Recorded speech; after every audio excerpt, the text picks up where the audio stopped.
And so no opportunities yet really to see any magic from Narvaez on those returns. He hasn't fielded either of them yet, as the Toreadors line up on their own 26-yard line, about from where they kicked before. Simi in shotgun, 2 men in the backfield. Receives it, hands it off. The run is getting through the middle. That was Baldwin. He found a little gap through the middle, picked up a first down. But he's still on the field. That looks like one of the linemen for the Toreadors down on the field. Yeah, we've got the official stopping play. Cavaliers have the habit of going down to a knee on any injury, theirs or their opponent's, as a sign of respect. And never something you want to see. One of the big guys down. So often is the case where linemen just get, somebody runs up underneath them and they can't see anything. You know, they're just driving those feet, trying to make a block down the field, and they get run up on. So hopefully he'll be okay as he's helped up to his feet and going to head off the field. Jonathan Jimenez for the Toreadors being helped off the field, but walking off, and hopefully he'll be okay. Hopefully we'll see big number 70 back in the game before tonight's over. Yeah, Jimenez with a slight limp. It takes a lot to bring down a big guy like that, but you know that must have been something serious. There's really no point in faking an injury in the sport of football, not exactly like soccer or any other sports like that, but we've got the Toreadors now back on the field in those black uniforms. Simi still in shotgun, flanked by Baldwin. 4 receivers. Looks like there's a bit of confusion on the offensive end. Simi takes it now. He's just going to throw it out for the screenplay. And we've got the receiver, Forrest Carter, who got through a few challenges and finally taken down after a gain of a few yards. They had trouble on the offensive end last week, did the Toreadors, and it's obvious now that they want to get Forrest Carter more involved, get a playmaker involved. They gave him a reverse earlier and now a wide receiver screen, so they want to get Forrest Carter the ball. Snap comes in to Simi. He looked for his tight end Duncan, or his wide receiver Duncan, excuse me, but ended up throwing that ball a little wide. Maybe some nerves creeping in here for the sophomore. And just his second start. And we've got 3rd down and 4 with 6 minutes remaining in the game. Let's see if Simi puts this one back up in the air. Well, he's got a couple of men in the backfield with him. This one is just going to go to the hands of Baldwin. Baldwin searching for a room down the left. Ends up not being able to find it. He's taken down before he can get the first down. So it looks like we're going to see the Toreadors kick. Well, they're right in 4-down territory here, close to midfield, but you're right, they do send out the punt unit. It would have been a situation where it was going to be kind of shaky, and the way the defense has been playing for Taft, they're going to try to pin Cleveland back and see if they can't get a turnover deep in Cavalier territory. And Baldwin ended up losing a couple of yards on that last play, so now we're going to see the kick team. Descalo's going to have another chance to air it out. We're seeing Pleasant line up about on his own 20-yard line. And the kick is up. Pleasant takes it. No fair catch. He's going to try and run. He manages to escape about 8 men almost before finally being dragged down on the 25. Well, Jaffe Pleasant has a lot more courage than I would have had down there. He had 3 black jerseys coming right at him, and he didn't hesitate, caught the ball over his head and made some men miss, got a little yardage out of it. Instead of starting inside their own 20, he gained 10 on the return out close to the 30-yard line. And we saw one man was just about on top of him already. It somehow got away from it. I think he was expecting a fair catch call. So now Cleveland's going to set up. Urquidi up to get the snap. Gives it away to Anderson. Anderson right up the middle for a couple of yards. fighting through with that old school football style, barreling up the middle of this dirt field. The Cavaliers, again, come into that bunch formation. The distance between the two tackles is probably about 4 yards total. So you've got 5 offensive linemen sharing a 4-yard area, and they like to run right up that bunch. So we're going to see Urquidian shotgun now. Passing this time. Gets it out to Pleasant. Pleasant tries to turn, catches the ball. He had about a yard to go to pick up the first down. Instead is driven backwards a few, so looks like we're going to see about 2 yards to go on third down. Not afraid to go to the air, though. Vincent Urquidi, the senior quarterback, a couple of touchdown passes on the season. He's also rushed for a couple of scores. Both of his touchdown passes have gone to Joffe Pleasant, so Pleasant's the go-to receiver on that side of the ball. So 9-yard gain. It's actually going to be a first down with the forward momentum ruling. Urquidi in the shotgun now. Hands it to Anderson. Anderson trying to go down the side this time. Ends up getting tackled on about the line of scrimmage, so we're going to see a gain of maybe 1. Great penetration by Alex Evans, the defensive lineman, getting in there. Also Lawrence Moss, those guys pushing some fellows forward and pretty much controlling the line of scrimmage to this point. And so now Urquidi getting some instructions from the coach. Coming back out. He's got Anderson in the backfield with him. It's never surprising to see that handoff. He's got 4 receivers. And taking some time here. Gets the snap. Scrambling out of the pocket. He's going to run this one. Puts his head down and takes the tackle after a gain of about 5 yards. Well, the Toreadors were bringing the house that time. Nice job by Urquidi to stay alive after that play. Taft blitzed 3 guys along with rushing 4, so they had 7 guys heading into the backfield, only 5 blockers for the Toreadors. And Urquidi made something out of nothing, getting some positive yardage, bringing up a third down and a much more manageable 4 yards to go. And Urquidi ended up being brought down by Narvaez. And now he's going to line up in the shotgun. Gets the ball. He's dropping back. He's got a man right on him. Escapes the tackle. Still pushing forward. Throws it out to Santiago Gutierrez, who breaks free. He's picking up yards still. Finally taken down at about the opposing 25-yard line. I think they're going to say he stepped out of bounds at the 35. The official's going to sort this one out. And we've got a penalty flag on the play. Illegal formation against the offense. So a big play erased for Cleveland. Nice job setting up the screen. Again, Taft bringing the house. And Cleveland adjusted well, got a huge gain out of it, but the illegal formation will bring them all the way back, and they'll have third down and 10 to go once again. And tough break there. They really did a great job blocking upfield, picking up a lot of yards that they maybe wouldn't have had otherwise. Definitely shouldn't have had, but ended up getting anyways.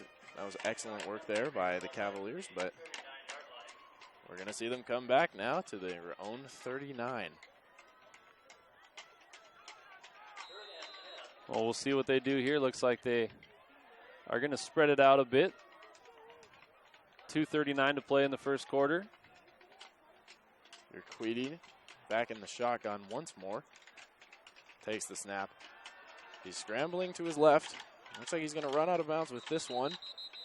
Again, the pressure coming from Taft, and forced to be proactive there, but it's not going to lead to a first down. Maurice Lewis getting into the backfield again. So Lewis making plays for the defense for Taft. If he keeps in the Cleveland backfield all game long, it's going to be a long night for the Cavaliers. We've just seen some great defense thus far by Taft. It looks like they're going to hold Cleveland scoreless in this first quarter, most likely. Connor, keep an eye out for Narvaez back to return this punt. The playmaker. Yeah, the man himself with the, of course, the aforementioned 3 kick return touchdowns. and Liberty kicks it away. Narvaez is going to let it bounce, picks it up on his own 10. Can't really decide where he wants to go, ends up going down the middle. He's breaking free from a few players. You can definitely see that burst away speed, but he's taken down before he can cause too much damage at about the 15-yard line. And another penalty flag on the field. Nice sidestepping there by Narvaez, but the flag is going to be an illegal block in the back against Taft, and they're going to be pushed back. Their offense with the sophomore quarterback Simi under center is going to be pushed back again close to their own goal line. And the Cavaliers are going to want to replicate what the Toreadors were able to do them in this situation, which was hold them back and eventually get the safety. We're going to see Simi in a similar position. He's on his own 10, it looks like. And again, it'll be interesting to see what Coach Rizzo decides to do with that sophomore quarterback. Chris Rizzo, talking to him before the game, he said he wanted to have us say hello to his father, Richard, and his brother, Tommy. The Rizzos watching from New York. They watch every single Taft game on PlayOnSports.com. So I want to say hello to Richard and Tommy back in New York, big Taft football fans. So the ball's on the 7-yard line. Simi gets it, hands it off to Baldwin. Baldwin still scrambling through the middle. Looks like he picked up about 7 yards. Good work there by Baldwin to make something out of nothing. Ball on the 13-yard line now, so 4 yards to go here on second down. Simi takes the snap, fakes the throw again, and once more gives it to Baldwin. Really going with these pass fakes here. And Baldwin gets himself a first down. I think that time it was actually Denavian Clay, the guy who blocked the kick for the safety. Clay getting himself in on the act, so Baldwin and Clay switching it up and coming in that little wildcat formation there. We see 3 men in the backfield now. Another running play was, it's hard to say who that was. I think that one was Baldwin that time. Baldwin. Yeah, they've got 3 guys in the backfield with the quarterback. So right now Taft doing what they can to spark the offense. They've been struggling on the offensive side of the football the last couple of weeks, so mixing up the formations and tricking us as well. Simi with the pitch this time to Baldwin, who picks up a first down over on the right side, breaking a couple tackles. Nice downfield blocking by Ben Duncan, the senior receiver. That one won't show up in the stat book, but he made a nice block down the field and finished that block through, helping Baldwin get the yardage necessary for that first down. So now Simi only has 1 man in the backfield this time. All the receivers out on the left side. Simi lining up on the right. Simi's still got it. Now it's Carter who's going to start running with it. That was a little Statue of Liberty play there, Connor. Statue of Liberty. And they almost fumbled the football. Tried to get a little bit too cute with it.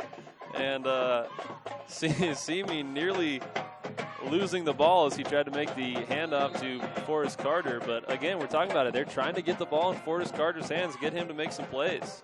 And in the past, we've seen Taft with a propensity to run some trick plays now and again. We've seen them line up with only 1 man on the line of scrimmage offensively. Still running more fakes, trying to keep their opponents off guard. Yeah, a little swinging gate offense from time to time from Taft. And Simi hands off to Clay. Clay running down parallel to the line and picks up a few yards as the first quarter comes to a close. It's been a slow one offensively. We've seen some wonderful defense by the Toreadors and the Cavaliers. Right now, it's a Taft Toreadors lead 2-0. Want the best Mexican food in town? Then come to Three Amigos Fresh Mexican Grill across the street from Taft High School at the corner of Winnetka and Ventura. Three Amigos is offering a free fountain drink with $5 minimum purchase to all Taft High School students with valid ID.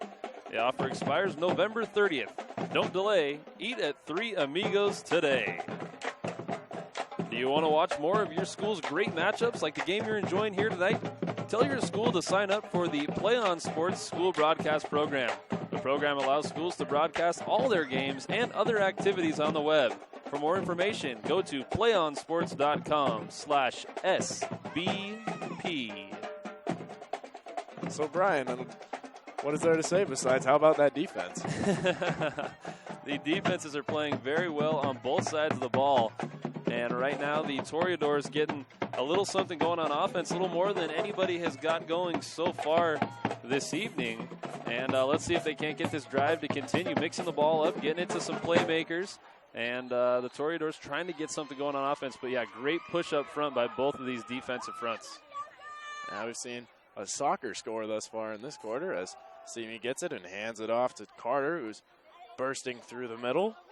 Picks up a few yards. It was 3rd and 5 to begin with, so looks like the spot is not going to be a first down. It's going to be close. I got to imagine they're going to go for this, though. They're a yard and a half away from that first down. They're moving the ball. You don't want to stall this drive right now. Yep, it's not like they haven't picked up any yards on any of their running plays, maybe just not the right amount. This time not in the shotgun for the first time this game. Simi calling out to his receivers, making sure everybody's on the same page. He wants Carter behind him. Still making adjustments. Here he takes the handoff, and we have a flag right away. Oh, man, there was a big hit. But the freshman gets up. I think they're going to call delay of game, which they did. But Oreste Simi took the snap from the center. He was the only one still on the play. And then on the other side, Santiago Gutierrez came in and just leveled the sophomore. Absolutely leveled him. But Simi got right back up and said, "Oh, that doesn't bother me. I'm a football player." He's got those young bones. He doesn't know that's supposed to hurt. Yeah, sophomores don't even have to stretch before games, they say. And we're going to see the kicking team come out. Unfortunate delay of game play there. They just really didn't look like they had it all figured out. And so now we're going to see a kick by Descalo. It's coming to Pleasant. Pleasant letting it bounce behind him. And it's going to be down by the Toreadors on about the 5-yard line. Great kick there by Descalo, continually putting the Cavaliers in bad position. Well, he kicked that one from his own 39-yard line, so 56 yards on the punt. He kicked such a nice spiral, and when he's kicking that spiral, the ball's going in this direction. When it hits the ground, it's more often than not going to take a Toreador bounce, and that was just a beauty. A 56-yard punt to back the Cavaliers back up at their own 5-yard line. Yeah, it's been a great display of kicking. Every bounce has gone forward. Wonderful job thus far by Descalo. Could almost call him the player of the game thus far. The last time Cleveland started a drive this deep in their own territory, it ended up in a safety for the Toreadors. And the Toreadors are going to have to hope that happens again as Urquidy gets the ball. He tries to throw a quick pass to his brother Gabriel out on the right sideline, but it's just a little high for Gabriel. And so we're going to come back to 2nd and 10. That quick play attempt, the screen pass, was not to be. The pass just a little too high. They're lucky that was a forward pass, because if that's a backwards pass, it nearly rolled out of bounds at the 1-yard line, so they would have been backed up even further. And this time they're just going to run it straight up the middle with Anderson. Play stopped, never went down, but the officials blowing it. Lawrence Moss in there. Lawrence Moss almost took the handoff out of the hands of the quarterback, Urquidy, for the Cavaliers. So great penetration by the defensive front for Taft. And it's going to be tough to do anything on offense here. Timeout going to be taken by the Cavaliers. Folks, want the best Mexican food in town? Then come to Three Amigos Fresh Mexican Grill across the street from Taft High School at the corner of Winnetka and Ventura. Three Amigos is offering a free fountain drink with $5 minimum purchase to all Taft High School students with valid ID. The offer expires November 30th. Don't delay. Eat at Three Amigos today.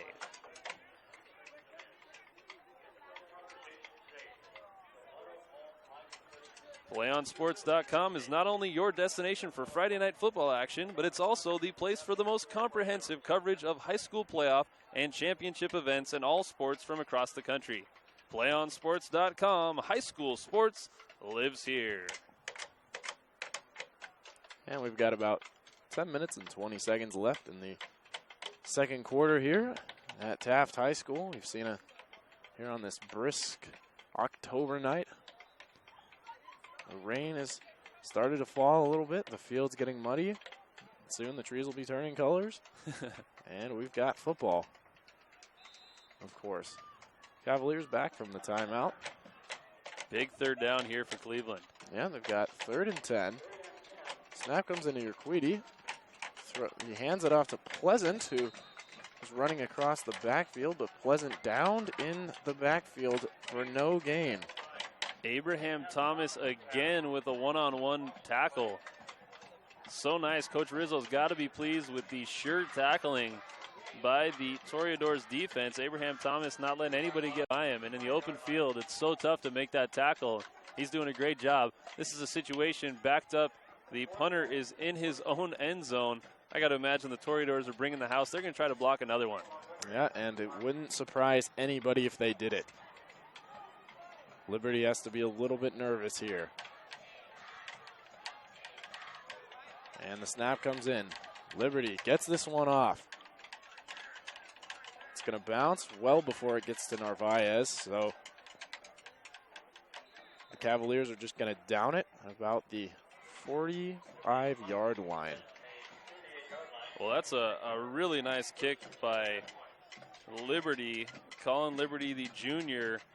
When you got that many guys in your face, you can still get off a 35-plus yard punt. That's pretty solid.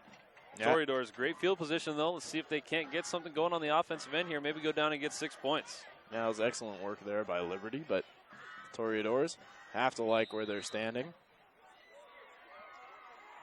And let's see if Simi can lead his first touchdown scoring drive here.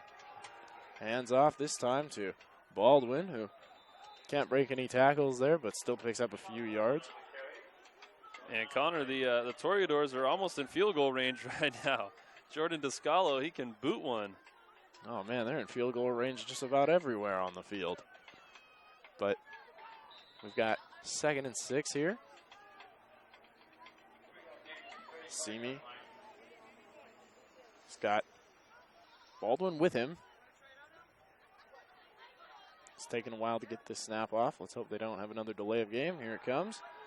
Simi looking left, throwing. The pass is caught by Hawkins, and he runs it in for the first touchdown of the game. Great vision there by Simi to find Devin Hawkins for his first high school touchdown. Nicely done by the sophomore, stepping up, throwing that ball on the money just over the defender. And Hawkins gets the score. He hit him in stride. Beautiful throw by Oreste Simi. And the Toreadors were talking about it. A lot more confidence in the young sophomore. And they showed you why right there. They're not afraid to air the ball out. Nicely done. Yes, Simi showing that he's ready for this. Just his sophomore year, usually a year reserved for sitting on the bench, as Descalo kicks the extra point. And that's going to be a 9-0 lead for the Taft Toreadors here on PlayOnSports.com. Play On Sports is on Facebook and Twitter, giving you news and information and links to great highlights. Follow us at Play On Sports on both Facebook and Twitter. You can also access thousands of live and on-demand games on YouTube at youtube.com/PlayOnNetwork. Keep up with all the high school action every week from your destination for high school sports, PlayOnSports.com. And so the Toreadors are going to kick off now to the Cavaliers after just a 2-play drive leads to about a 40-yard touchdown pass. Descalo, of course, is going to be the kicker. He of the enormous foot and the great placement. Looks like Gabriel Urquidy is going to be in picking this one up for the Cavaliers. Good to see him back out on the field. He was injured in the opening drive, so it's nice to see your Queedy back out on the field, ready to make some plays for the Cavaliers. Game, of course, accompanied by some music from the Cavaliers side, giving us something to listen to, and probably you at home something to listen to as well. And here's Descalo's kick. Urquidy does, in fact, pick it up in his own end zone, and it's going to be a touchback. Such a weapon to have a big boot like that in the arsenal. Descalo, in high school, if you can just kick it to the end zone, it's an automatic touchback. So forcing the Cavaliers to start out at their own 20-yard line. That's about the best field position they'll have in lieu of a turnover. And Descalo turning this almost into like a rugby strategy where his kicking is really dictating where where the Cavaliers start everything off. It's putting his kicking on the offensive end is putting the Toreadors in great position when they get the ball back.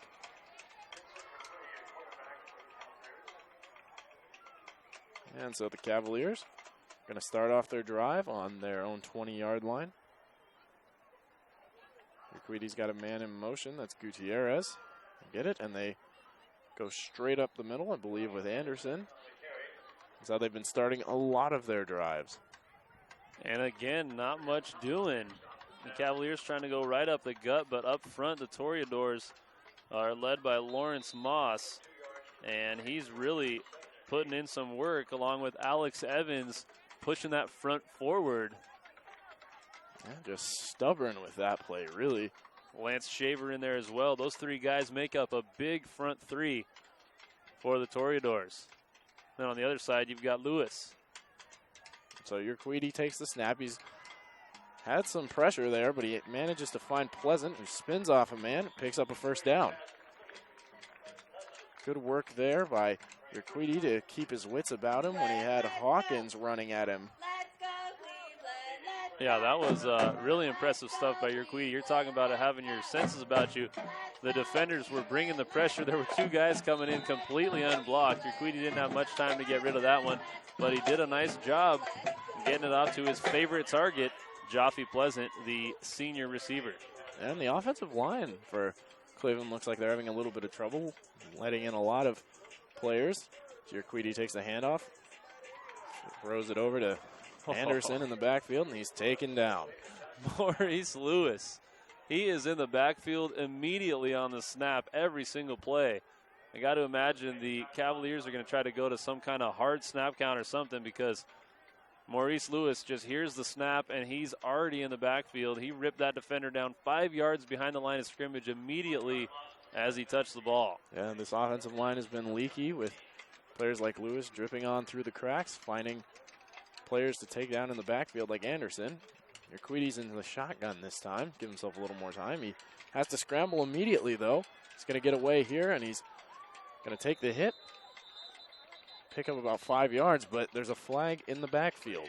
And it's going to be holding against the Cavaliers. So Urquidy's doing his part right now. He's making quick throws under pressure, evading defenders when he drops back to pass. Doesn't have a whole lot of time to throw the football, but Vincent Urquidy is going to have a nice run wiped away after the 10-yard holding penalty. It's going to be sending the Cavaliers back in the wrong direction. And that's the third time this game we've seen Urquidy take it to the sideline. He's not afraid to take on defenders with that running ability, but unfortunately in this case, negated, and we're going to see third and 27 now.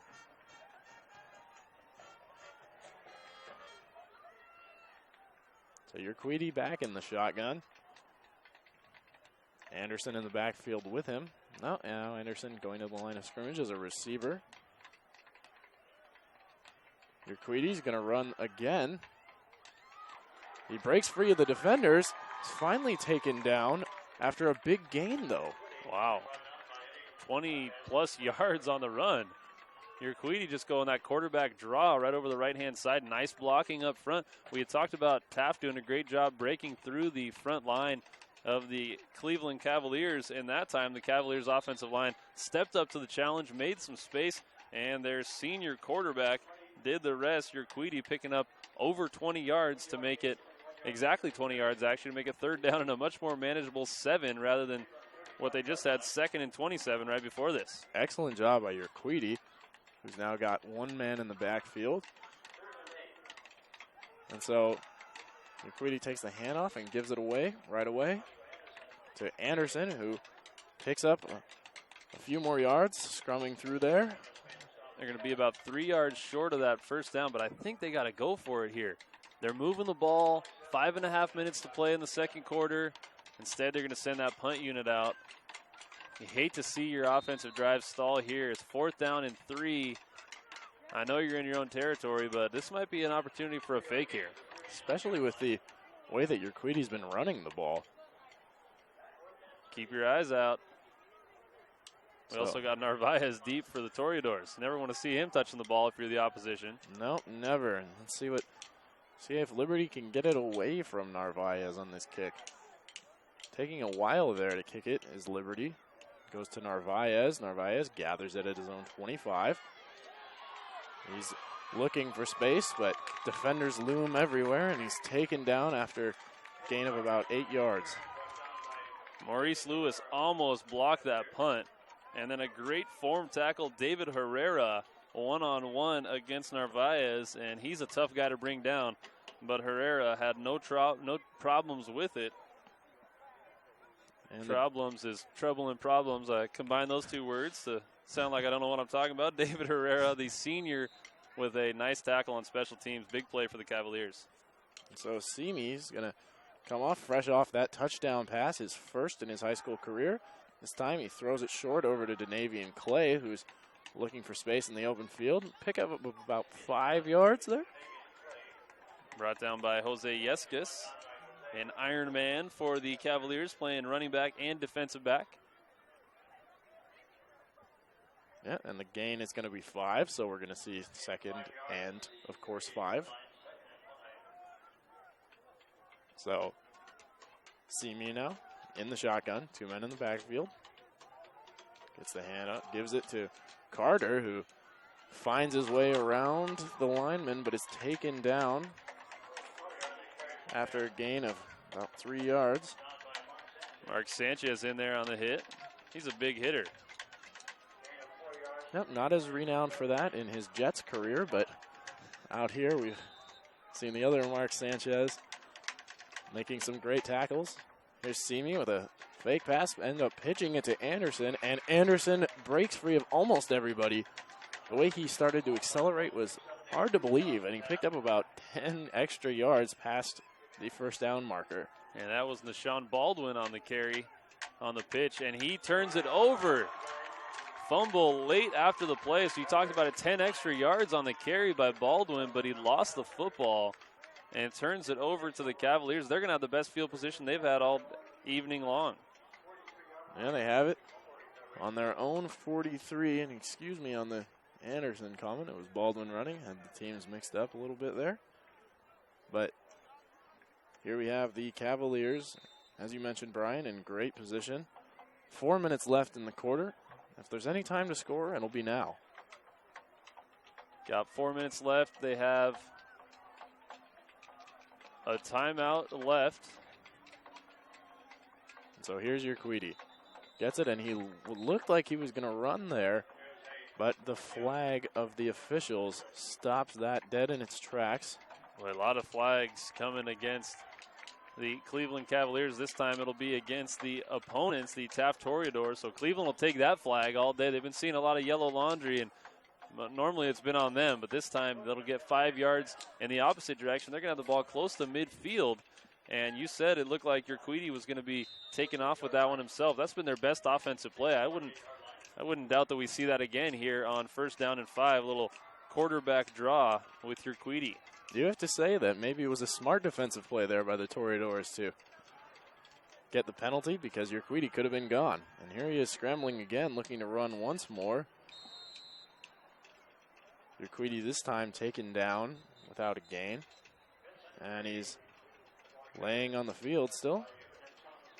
Now he's up. Well, we've got another player down. It looks like that's number 79 on the Toreadors. Lawrence Moss. Yep. Hate to see that, man. Moss is the anchor in the defensive tackle position, that front four, one of the inside men, and he's been in the backfield all game long.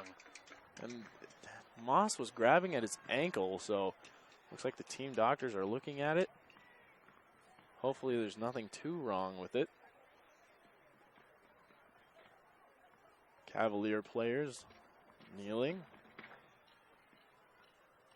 Well, Connor, we got 3:45 to play, 3:46, excuse me, in the second quarter. And you talked about it. Cleveland needs to do something right now. They got their first turnover of the game, had the ball in decent field position. They're going to have 2nd down and 6 after losing a yard on that play. But the Cavaliers have got to get something going offensively. They've got to get down and get some points on the board before halftime. You don't want to be down 9-0, a 2-score game going into the second half, especially the Toreadors are going to be receiving the second half kickoff. And Cleveland, their last drive looked pretty good for a while. Then it stalled. They almost converted after 2nd down and 27. So if you're a Cavalier fan, you've got to use this 3:45 to get down there, put the ball into the end zone, and make this a one-possession game before the half. Yep, and you're absolutely right. And Moss is hopping off the field, not putting any weight on that ankle. Doesn't look like we're going to see him, at least for the rest of the first half. Team's lining back up. The Cavaliers have been running their Queedy a few times in a row. Looks like they're going to maybe just keep on using that as long as it's working. Doesn't seem like their other run game or the pass game is going as well as your Queedy's rushing. So he's going to get the ball in shotgun this time. Hands it off to Anderson. Anderson bowling through opponents. Picks up a few yards. Not enough for a first down. Very close, though, and this definitely is 4-down territory for the Cavaliers, but Anderson dragging some defenders there with him. The big fella moving those feet and getting the ball going forward. Nicely done. Yeah, it's 3rd and 1. So wouldn't be surprising in this case to see your Queedy scramble or to see Anderson push through, but looks like it's going to be Anderson. However, he's taken down in the backfield. Don't think we're going to see a first down here. He kept those feet moving. It looked like you talked about being brought down in the backfield. He was hit immediately like 2 or 3 yards behind the line of scrimmage, but kept those feet moving forward. He got basically back up to the yardage line, and now they're 1.5 yards short. They're definitely going for it on this one, but the officials are going to call a timeout here as they... Are they going to measure? Looks like it. It appears from the blind eye that the ball is a good yard and a half short. But the officials want to see exactly where it is. It might be a situation where the Cavaliers, since it is 4th down, they requested a measurement just to see how far they have to go for that first down. And so we're going to find out, is it a half a foot? Is it 1.5 yards? That might dictate the kind of play that the Cavaliers are going to run here. I got to imagine you want to get the ball in the hands of your Queedy and let him make a decision. Little quarterback draw, run, pass option. But they're, going to be 1 yard short. Got to get the ball in the hands of, so far, who's been the best playmaker for you this evening, Vincent Urquidi. Yeah, and Urquidi, again, wouldn't be surprising at all to see him try and run the extra yard, but with Anderson as an option, he's got Pleasant out wide, the top receiver for the team. But most likely they're going to just leave it on the ground and try and push through. We also see Gutierrez coming back out onto the field. And they really need this here. one. Fun one. Yeah, they really do. This will be a backbreaker if the Cavaliers can't convert. Yeah, Less than 1 yard to go. Got to get it. If they don't, it leaves the Toreadors in a good position to score themselves. And it goes to Anderson. He's pushing through. Looks like he got it. I like on that play, Urquidi pitched the ball back to Anderson and then became his fullback, the lead blocker. They had a lot of guys pushing forward, and they got exactly what they needed. So I think Coach Vince Johnson, he looked for that measurement because he was trying to think about what play he was going to run, wanted that extra time, And they came up with a beauty there. Easy first down, but I like that. Send about 6-7 guys blocking forward for your premier back in Josh Anderson. Yeah, we've seen your Queedy wear all the hats today. He's been throwing the ball. He's been running the ball. He's been blocking. Wonder if the second half he'll line up as a wide receiver. Maybe have him go out there and kick and make all the tackles too. This guy can do it all. Defensive line, everything. And here's your Queedy in the shotgun. He's got pressure. Finds a man downfield. It's Pleasant. Oh, and just knocked out of his hands at the last second. Excellent defensive work there by the cornerback, Ochoa. Antonio Ochoa coming in, the junior. If Ochoa doesn't knock that ball away at the last second, we're looking at 6 points for the Cavaliers. Nice throw. A little bit underthrown, but Antonio Ochoa is just in perfect position to make that play. I like the idea, though, the Cavaliers trying to catch Taft off guard and go with that quick streak right down the left sideline. And that was in Pleasant's hands. Excellent strip there by Ochoa just to prevent the pass from being caught. 2nd and 10. Your Queedy now. Communicating with his offense. They've got 3 receivers out all on the left. Queedy gets it, hands it off to Anderson, who's flipped over. No, he's still up, but losing yards here. Ran backwards with that one in search of some room, and looks like he lost some yards. But he definitely does not stop those feet from moving. Those feet keep on moving the whole time. As the Cavalier fans get up, they know their team needs a little cheering on with 11 yards to go for that first down. We'll call it 3rd and 12. Yeah, long ways to go. Gonna air this one out here. They're gonna throw it to Jaffe. You know, we'll see. Hard to say. This offense has been pretty unpredictable, running a lot of different stuff thus far. There's your Queedy. Breaking through the pressure, looking to run, but taken down after just a few yards. Nicely done by Devin Hawkins, getting in there and making plays. And let's see, it looks like the team's coming over to the sideline, so, it's a timeout by the Cavaliers. We've got 59 seconds left here in the first half. This is Connor Hartley with PlayOnSports.com. Want the best Mexican food in town? Then come to Three Amigos Fresh Mexican Grill across the street from Taft High School at the corner of Winnetka and Ventura. Three Amigos is offering a free fountain drink with $5 minimum purchase to all Taft High School students with valid ID. Offer expires November 30th. Don't delay. Eat at Three Amigos today. Cleveland, get in the groove and make that move. Cleveland, get in Teams are working their way back out onto the field here on PlayOnSports.com. We've got Cleveland's fans getting pretty excited here. The band right in front of us. I'm getting excited too. Brian's doing a little jig over here. Doing a little dancing. 59 seconds left. 9-0 lead for the Taft Toreadors over the Cleveland Cavaliers. Not the professional basketball team, but actually the high school football team. And they're going to kick here, so it goes to Liberty. He clears it away.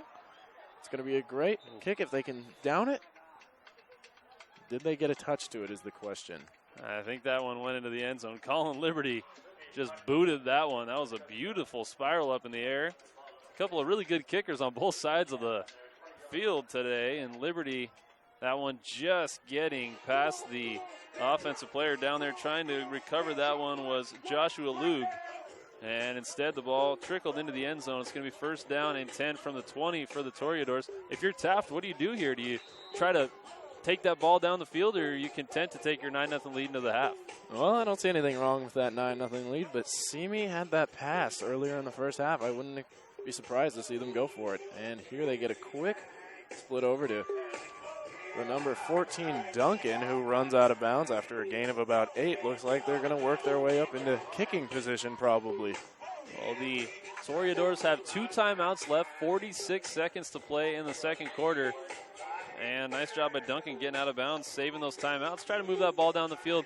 Give your great kicker, Descalo, a chance at a field goal before the half. And here's Simi again passing. This one right up the middle. Not any receivers really in range of that one, although Bright was in pursuit. So we're going to come back for 3rd and 3. And another helmet off on the field, so the player has to exit the field for one play. Nice job by the officials recognizing that. So let's see what Simi can do. He's got this 59-second drill, or 52 seconds, I believe is where we began.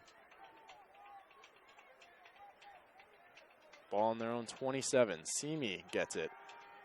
He's holding in the pocket. He's brought down, though. Good defensive work there by the Cavaliers. Really the first pressure we've seen on Simi thus far this game. Kevin Sasanto with the sack, the senior defensive tackle, getting in there making the sack. Yeah. And it looks like a timeout's been taken by the Cavaliers. They want some more time put back up on that clock, as the clock had about 30 seconds left when the timeout was given, but the clock rolled down to 19 seconds. And it looked for a moment like they were just going to let it run out, but the Toreadors not done here, even on 4th down. And they're going to put 30 seconds back up on the clock. And they've got it all set up, ready to go. So it looks like the Cavaliers are going to try to make something happen here. They've got 30 seconds left, and they know that the Toreadors are going to have to punt it away, so maybe they're going to send the house, try to get a little punt block of their own. Yeah. Make some magic on special teams, take something right out of the Taft playbook. And if not, Joffe Pleasant back in his own end, ready to receive the ball. Try and run something back while he still has time. They're in good position to be receiving this kick, although with the kicking ability of the Toreadors, you never know. Descalo can really get it out of bad position quickly. Here's the snap. Descalo gets it away. It's going to be caught by Pleasant on his own 30-yard line, and he's tackled immediately. So that's where the ball's going to be. That was a booming punt. That kid has got a boot on him.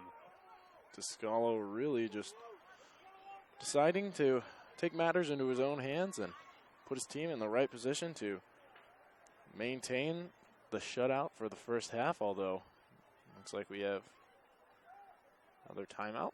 Penalty flag on the field. Give me a C. Give me an L. Give me an E. I think the penalty was an illegal shift against the Toreadors. The Cavaliers are going to take the ball. They'll get the penalty at the end of the kick. 22 seconds left in the half. This might be a situation where Cleveland just takes a knee, sends us to the half, trailing by 9. Yeah, and we'll see how they decide to proceed here. Ball on the 34-yard line. 1st and 10. And, one big throw, they're within striking range. Might try to air it out. Might as well.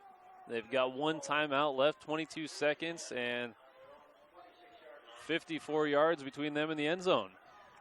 So let's see what your Queedy can do here. He's got Anderson in the backfield with him. He's in the shotgun, so it doesn't look like he's going to take a knee. Queedy gives it off to Anderson. No, he's running it himself. Picked up a big gain there, about 20 or 30 yards. Great play by your Queedy. Nice job up front. And they picked up 25 yards. They've got 30 yards now, 14 seconds. They called their final timeout. That was a great fake there, even fooling me. Looked like Anderson was going to get that ball, but Queedy running once again, demonstrating once more that he should definitely at least be considered for his school's track team, the way he's been running here. Well, folks, you want to watch more of your school's great matchups like the game you're enjoying here tonight? Tell your school to sign up for the PlayOn Sports School Broadcast Program. The program allows schools to broadcast all their games and other activities on the web. For more information, go to playonsports.com/SBP. The offense coming back out onto the field now. Score here thus far today, we've got Taft Toreadors with 9, the Cleveland Cavaliers with nothing, but they're driving here. They have 35 yards to go. Here are the Toreadors back out on defense. 14 seconds remain in the second half. We thought that maybe Urquidy would just take a knee, but instead he decided he would get his feet moving and pick up 35 yards. They'll take it. Now here he is back in the shotgun. Urquidy accepts the snap, dropping really far back. The Toreadors with some excellent pressure. Urquidy's still up though, and not for much longer. Loss of about 9 yards there.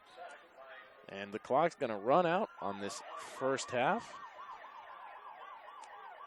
with the Taft Toreadors leading the Cleveland Cavaliers by a score of 9-0.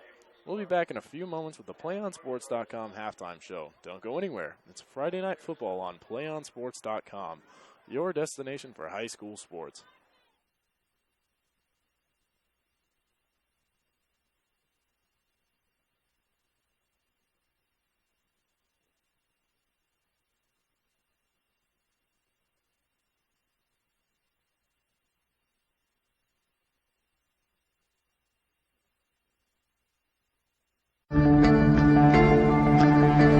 One match away from immortality. This is a total team effort.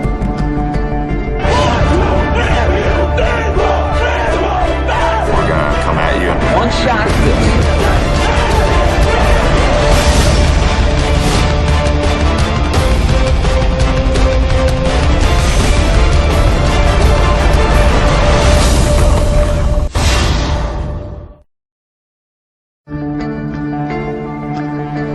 One match away from immortality. This is a total team effort.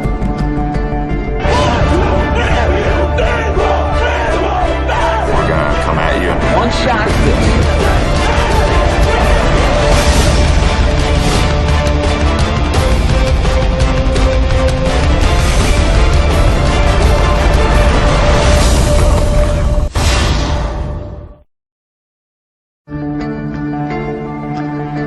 One match away from immortality.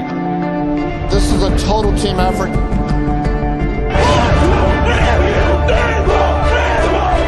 We're gonna come at you. One shot.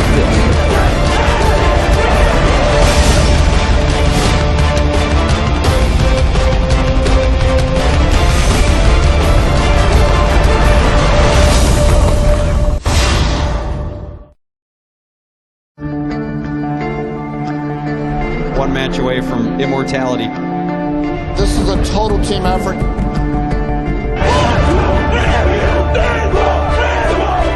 We're gonna come at you. One shot.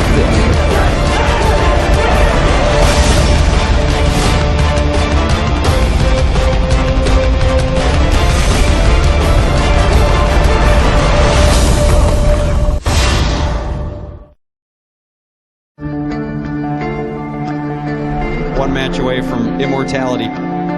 This is a total team effort.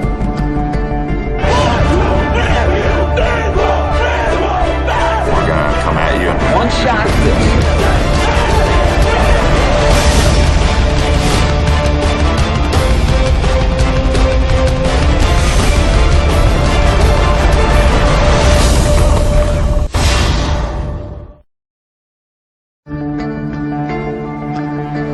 One match away from immortality. This is a total team effort.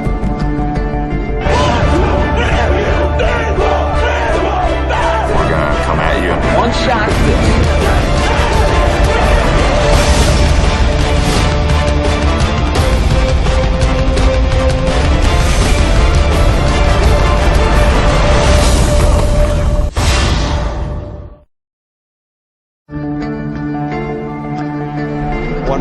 from immortality. This is a total team effort.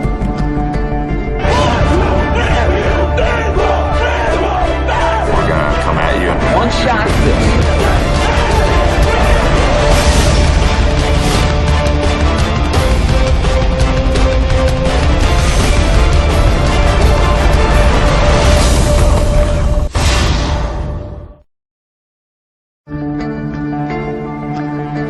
One match away from immortality.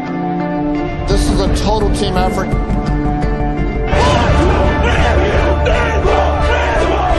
We're gonna come at you. One shot.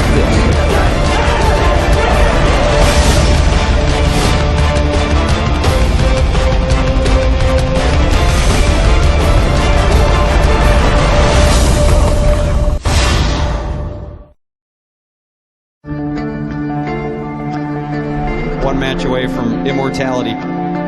This is a total team effort.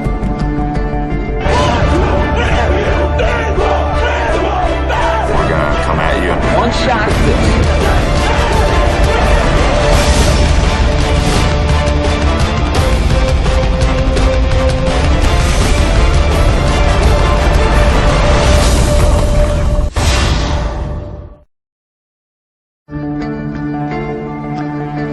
One match away from immortality. This is a total team effort.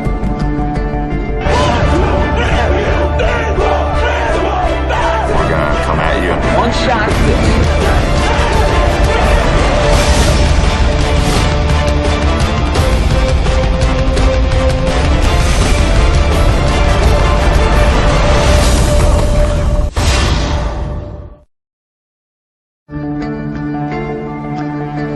One match away from immortality. This is a total team effort.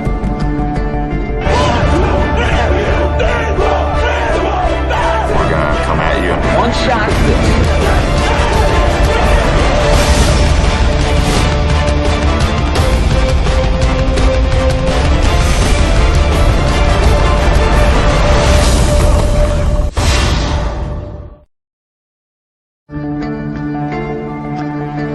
One match away from immortality.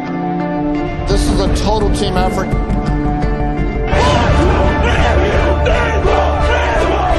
We're gonna come at you. One shot.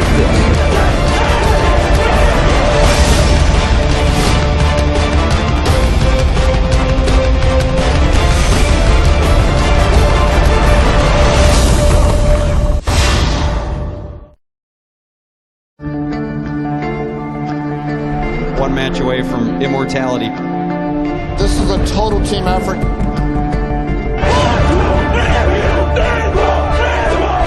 We're gonna come at you. One shot.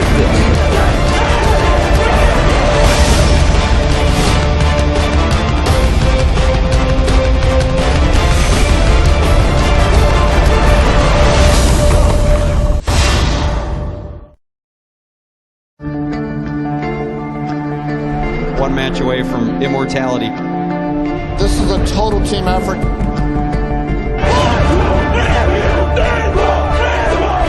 We're gonna come at you. One shot.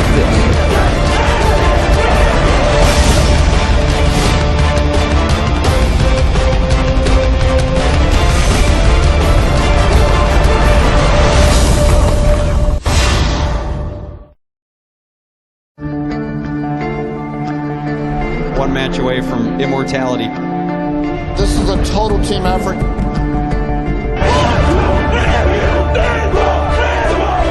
We're gonna come at you. One shot.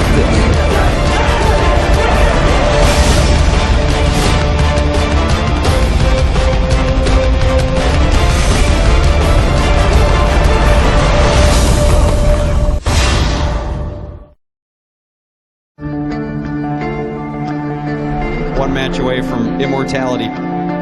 This is a total team effort.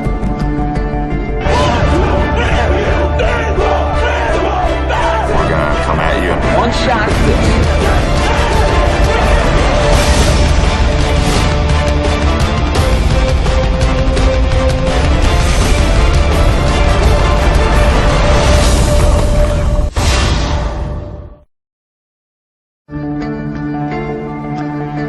One match away from immortality. This is a total team effort.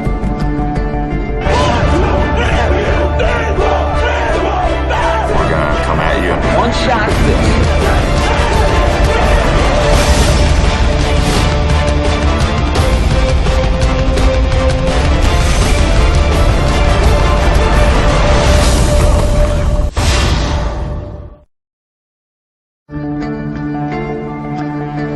One match away from immortality. This is a total team effort. We're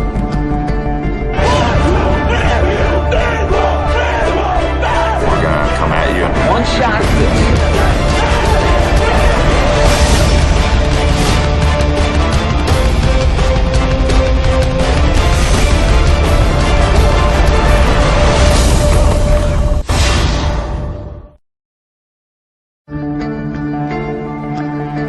One match away from immortality.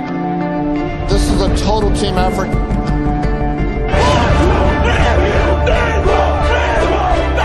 gonna come at you. One shot.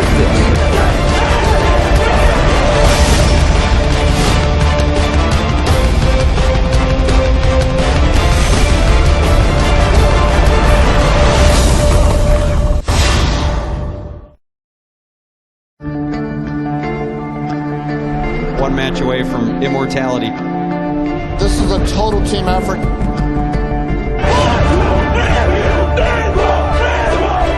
We're gonna come at you. One shot.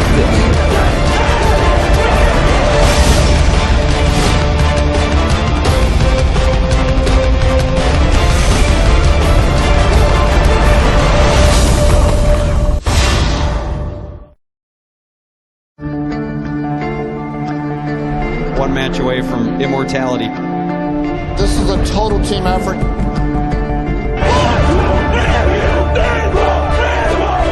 We're gonna come at you. One shot.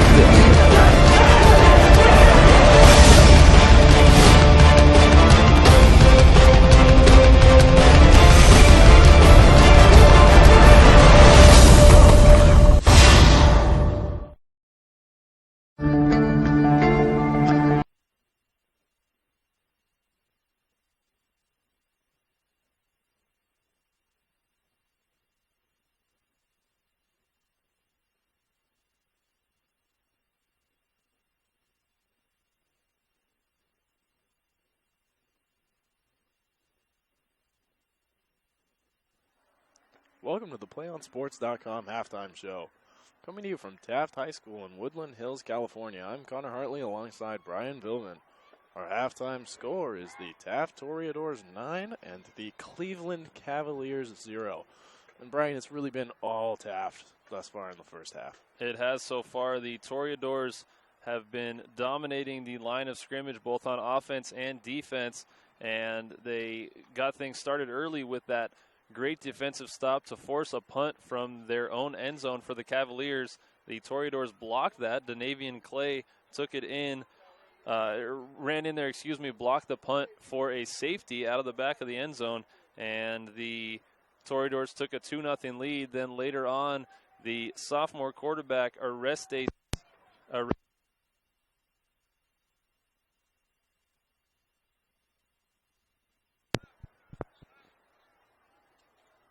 Sorry about that, folks.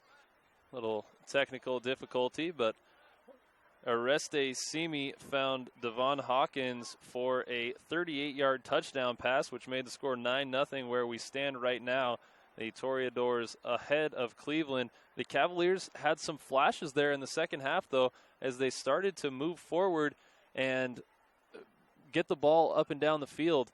The quarterback, Vincent Urquidi, started taking the ball into his own hands, getting a little something going on offense. They weren't able to turn it into points, but they've got to be happy with the way their offense was moving heading into halftime. Yep, and one other thing working in Cleveland's favor is they've won 3 in a row, including their last game. They won just 8-7, a close grinder, and that's really been what this game has been all about. So they've been here before. How is that experience going to help them in the second half? Well, the Cavaliers know that they can win. They also know that they can win on the road. They've won their last 3. The last one was a really tough-fought battle, a defensive struggle, kind of like this one's been. We've seen them put up huge points this season, but they've also won close games in low-scoring affairs. So Cleveland has a ton of confidence. Their coach, Vince Johnson, knows that these guys can play well on the road and win, especially in the league. So they have definitely a lot of confidence. For Coach Rizzo, his team needs to get back to their winning ways. They know that it's kind of do or die time for them. They've got the black jerseys on. It's something fun for the kids, something they can look forward to all week, getting out here and getting to play in the alternate uniforms, looking like Florida State in the alternates. And the Toreadors came out fired up. Their defense being led by Maurice Lewis, who's been in the backfield just about every single play. The Toreadors look up at the scoreboard. They see themselves with a 2-possession lead. They're going to get the ball to start the second half, and they've got to be happy. Yep, and that'll just about do it for the PlayOnSports.com halftime show. Friday Night Football will return in just a few minutes with the start of the second half right here on your destination for high school sports, PlayOnSports.com.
You're watching PlayOnSports.com, presentation of Friday Night Football, live from Woodland Hills, California. I'm Connor Hartley with Brian Vilvin. And right now we have the Taft Toreadors leading the Cleveland Cavaliers with a score of 9-0 as we get ready to start the second half of action. And it's going to be the Toreadors receiving the kick as we begin this second half. And you got to keep an eye out for Eddie Narvaez. Mr. Returns, 3 kickoffs return for touchdown this season.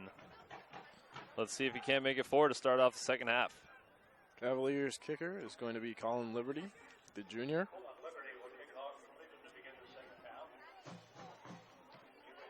And kick is up. It's a long one. Gathered in by Abraham Thomas, but it's going to be a touchback. So that's a good way to keep the Toreadors from running one back, is to just kick it into the end zone. We've seen really good kickers on both sides. Obviously, Jordan Descalo, the senior from the Toreadors, but also the junior Colin Liberty for Cleveland. He's got a very powerful leg, a good kicker, and an excellent punter as well. Yeah, that was a great foot there by Liberty, and the Toreadors are going to start on their own 20. Resto Simi, the quarterback, lined up in the shotgun. He's got Nashawn Baldwin next to him and 4 receivers. Throws it outside. And we've got a good run coming here from, I believe, Devin Hawkins. He dropped the ball at the very end of it, but out of bounds, so it's going to remain Toreador's ball. And Hawkins just stayed on his feet, kept going down the sideline. Looked like he was going to be pushed out of bounds well before the first down yardage, but tiptoeing along that sideline and picking up the extra yards. Nice first down to get things going for the Toreadors. So 17 yards there on the reception from Hawkins. Here we have Simi dropping back. He's throwing in the direction of Bright. Bright catches it, and he could have gone to the house had he not slipped there on the opponent's 25-yard line. Great look there. That was a beautiful throw, and that was just like we'd seen at the beginning of the game to Mazon Bright, where the ball was just out of his reach. This time he threw those go-go gadget arms out, got the ball. Snow cone brought it in, and a huge pickup. If he hadn't lost his footing there, he would have taken it to the house.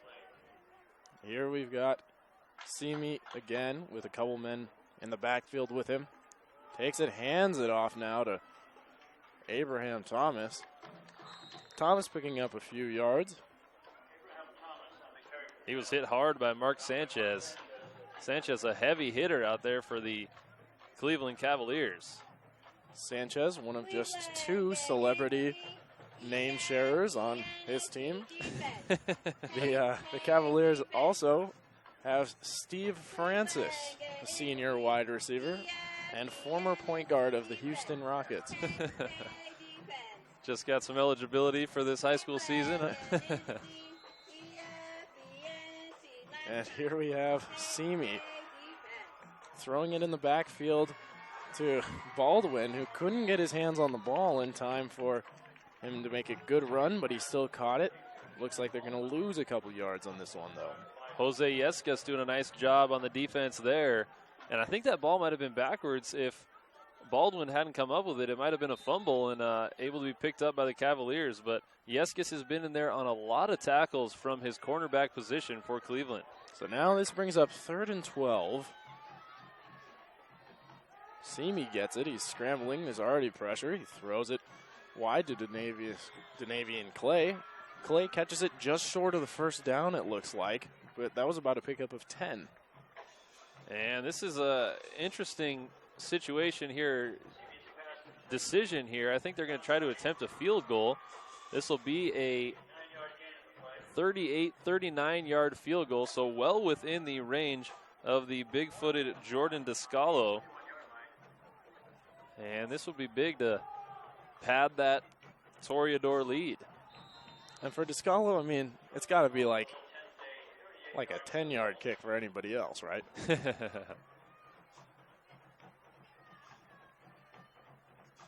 Here's Descalo's kick. And it's through the uprights. Complete. So that's going to bring up a 12-0 lead for the Toreadors. Good drive there to begin with, leading to a couple of extra points. Now they've definitely got a 2-possession lead. Folks, want the best Mexican food in town? Then come to Three Amigos Fresh Mexican Grill across the street from Taft High School at the corner of Winnetka and Ventura. Three Amigos is offering a free fountain drink with $5 minimum purchase to all Taft High School students with valid ID. Offer expires November 30th. Don't delay. Eat at Three Amigos today.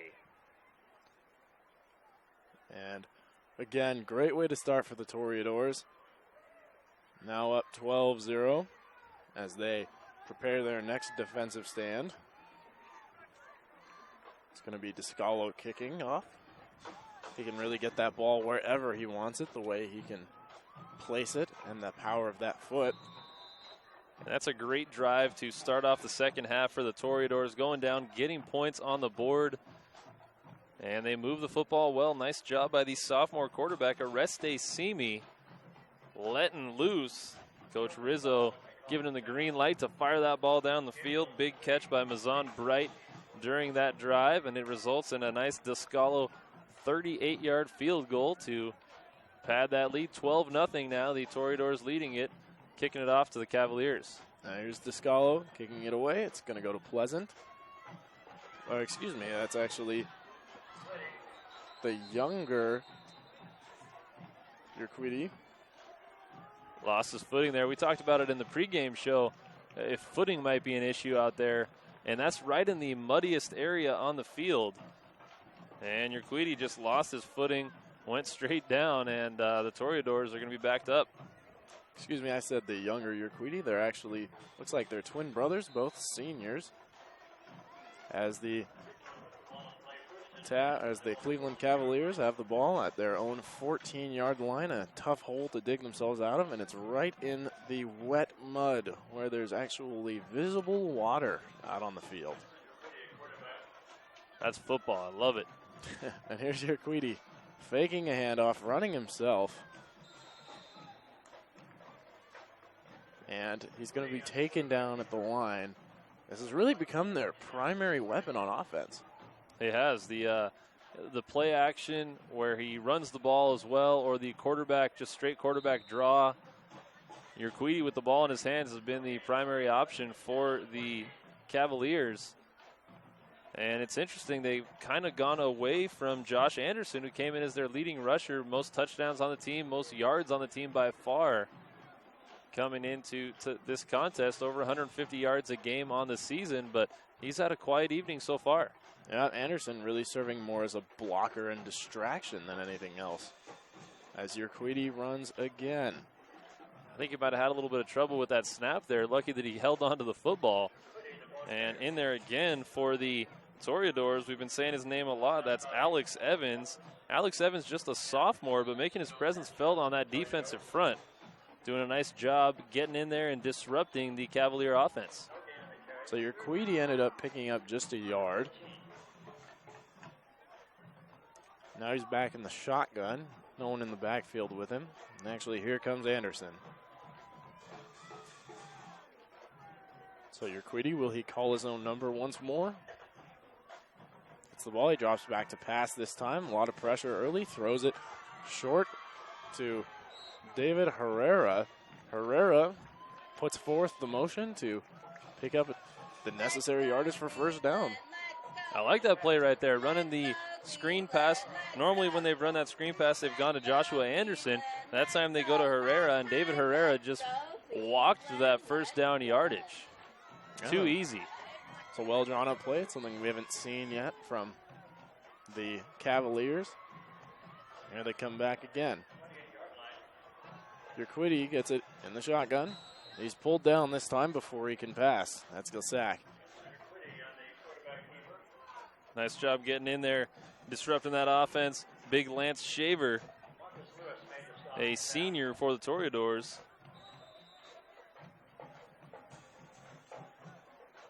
Yeah, that was more great defensive work by the Toreadors.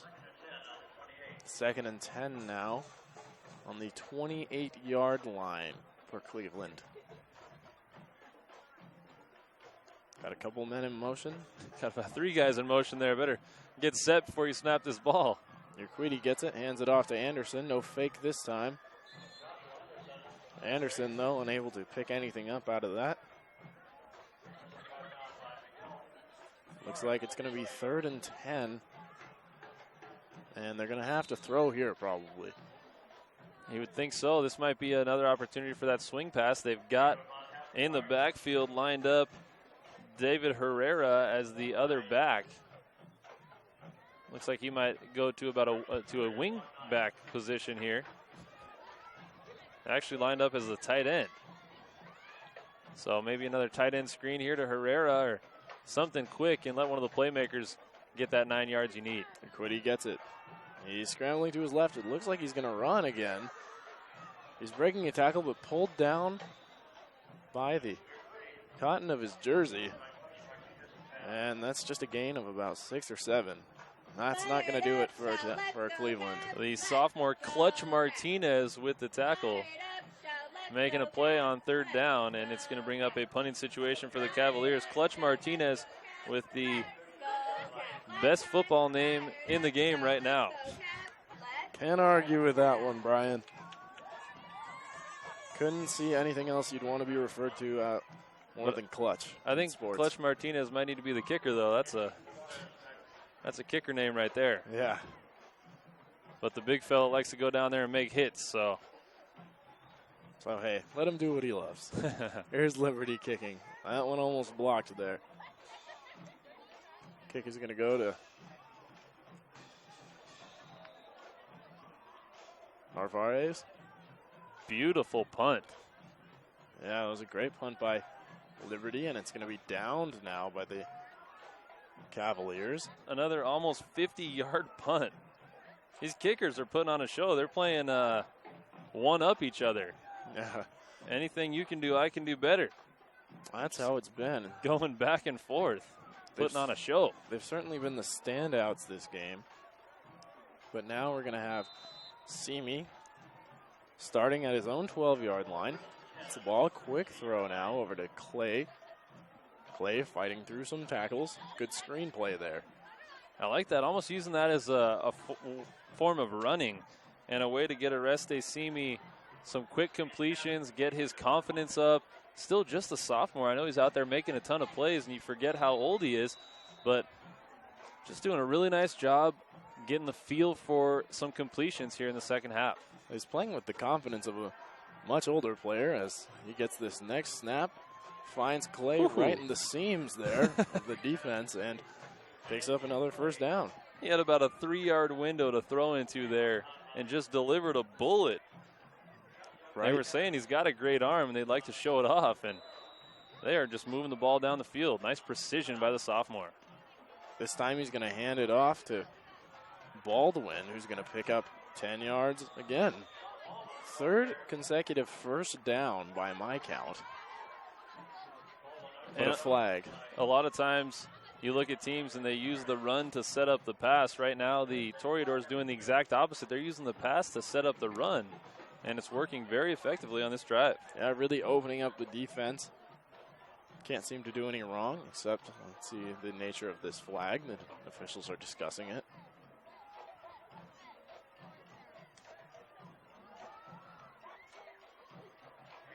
And it looks like it was against the defense. So we're going to advance another few yards. Personal foul against the Cavaliers. Not something they want to see. A few yards is going to turn into 15 extra yards at the end of the run. Big, big penalty. The Toreadors can score to make it a 3-possession game. If they score a touchdown here, that would be a tough mountain to climb for the Cavaliers. Absolutely. And now Taft at the 32-yard line. Simi drops back. Now he scrambles, and now he's going to take a turn running. Trying to prove that it's not just Urquidy who can run, but Simi as well. I like that. Pocket was breaking down, didn't freak out, just went forward, picked up 3 yards, got out of bounds, didn't take a hit. And so 2nd and 8 now. Statue of Liberty again. And he's still going, is Baldwin. Finally taken down around the middle of the field, but he broke several tackles with some spin moves. Well, that's the 2nd time we've seen that Statue of Liberty play, and they're running it effectively. That time the handoff was a lot smoother, and pushing the ball down the field, picking up first downs with ease, and looking to punch this one in. They're inside the 10-yard line. And here's Simi dropping back. Quick action here, throws it in the backfield to Baldwin, who busts through, and that's a touchdown. Score for Nashawn Baldwin. The throw from Simi in the backfield, and then Baldwin had the space to create. Nobody could take him down. 18-point lead for the Toreadors. The Toreadors looked very good on that drive. They really hurried up on the offense. I think they could sense that the Cavaliers were a little bit tired, and they came out with the no huddle, the hurry-up offense, and marched it down the field for an easy score. That was a backwards pass by Simi to Baldwin, so it technically counts as a rushing touchdown for Nashawn Baldwin, but he'll take anything he can get. Doesn't matter what the stats say. It just means 6 points. And now Scala's going to kick the extra point, and that's easy for him. 19-0, Toreadors lead, and it's going to be a tall mountain to climb for the Cavaliers now. Here on PlayOn Sports. PlayOn Sports is on Facebook and Twitter, giving you news and information and links to great highlights. Follow us at PlayOn Sports on both Facebook and Twitter. You can also access thousands of live and on-demand games on YouTube at youtube.com/PlayOnNetwork. Keep up with all the high school action every week from your destination for high school sports, PlayOnSports.com. So now after that 9-yard play, we're going to have Cascalo kicking again. Scalo, you have to assume, must have played some soccer in there somewhere. He's got soccer cleats. He's got soccer kicking ability. And Gabriel Urquidi is going to be receiving this one. Let's see where Descalo chooses to place it. Well, he's had success when he's been kicking it just a little bit short, right into no man's land. There's a big opening there in the middle of the field, right in that wet spot. And here's the kick from Descalo. It's long, it's going to go to Urquidi.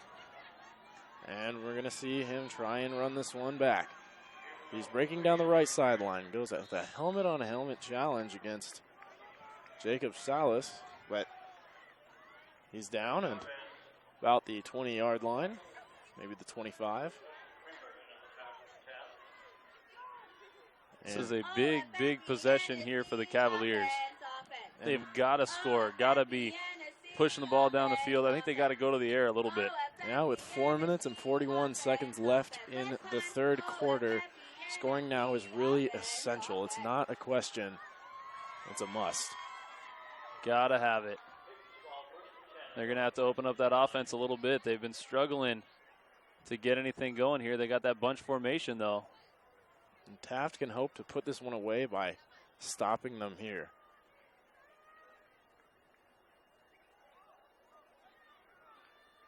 And Urquidi finally gets the snap.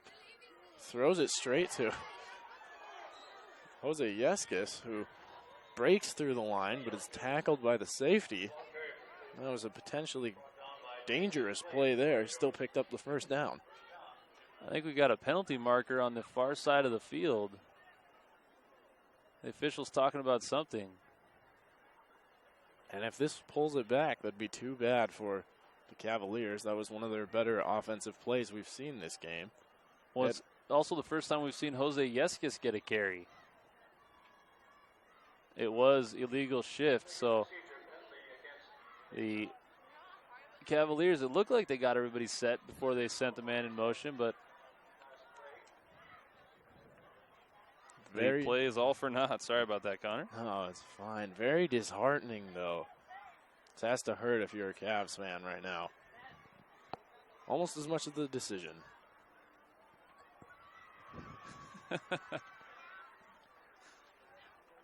It's going to bring up first down and 15 for the Cavaliers. And right when you need something to get going on your drive, you don't want it to start backwards. Now here we go. Urquidy's got to come up with some magic. He's been trying to do it on his own, calling his own number. But see what he does here. And snap actually ends up going to Anderson, it looked like. Tried to run his way out of this on 2nd and 20. Excuse me, it was Yeskis, not Anderson. I'm not sure if that snap was supposed to go to Yeskis or if it just kind of fluttered up in the air and Yeskis decided the ball's in the air, I better grab it before somebody on the other team does. But either way, the play goes for a loss of a couple, and the Cavaliers right now, they just look a little bit dejected out there. Yeah, I mean, it's a frustrating time, even as they run the trick Wildcat, which brings them back to 26 yards now, 2nd and 26. Coming off a big win last week, they had high expectations for this game. It hasn't quite gone their way, and they've had trouble getting anything going on the offensive end. The Toreadors just playing great pursuant defense. Let me amend that earlier statement. It's 2nd and 26. And this time, Urquidy goes long for it, and a sprawled out Pleasant cannot bring that one in. Beautiful pressure on the play.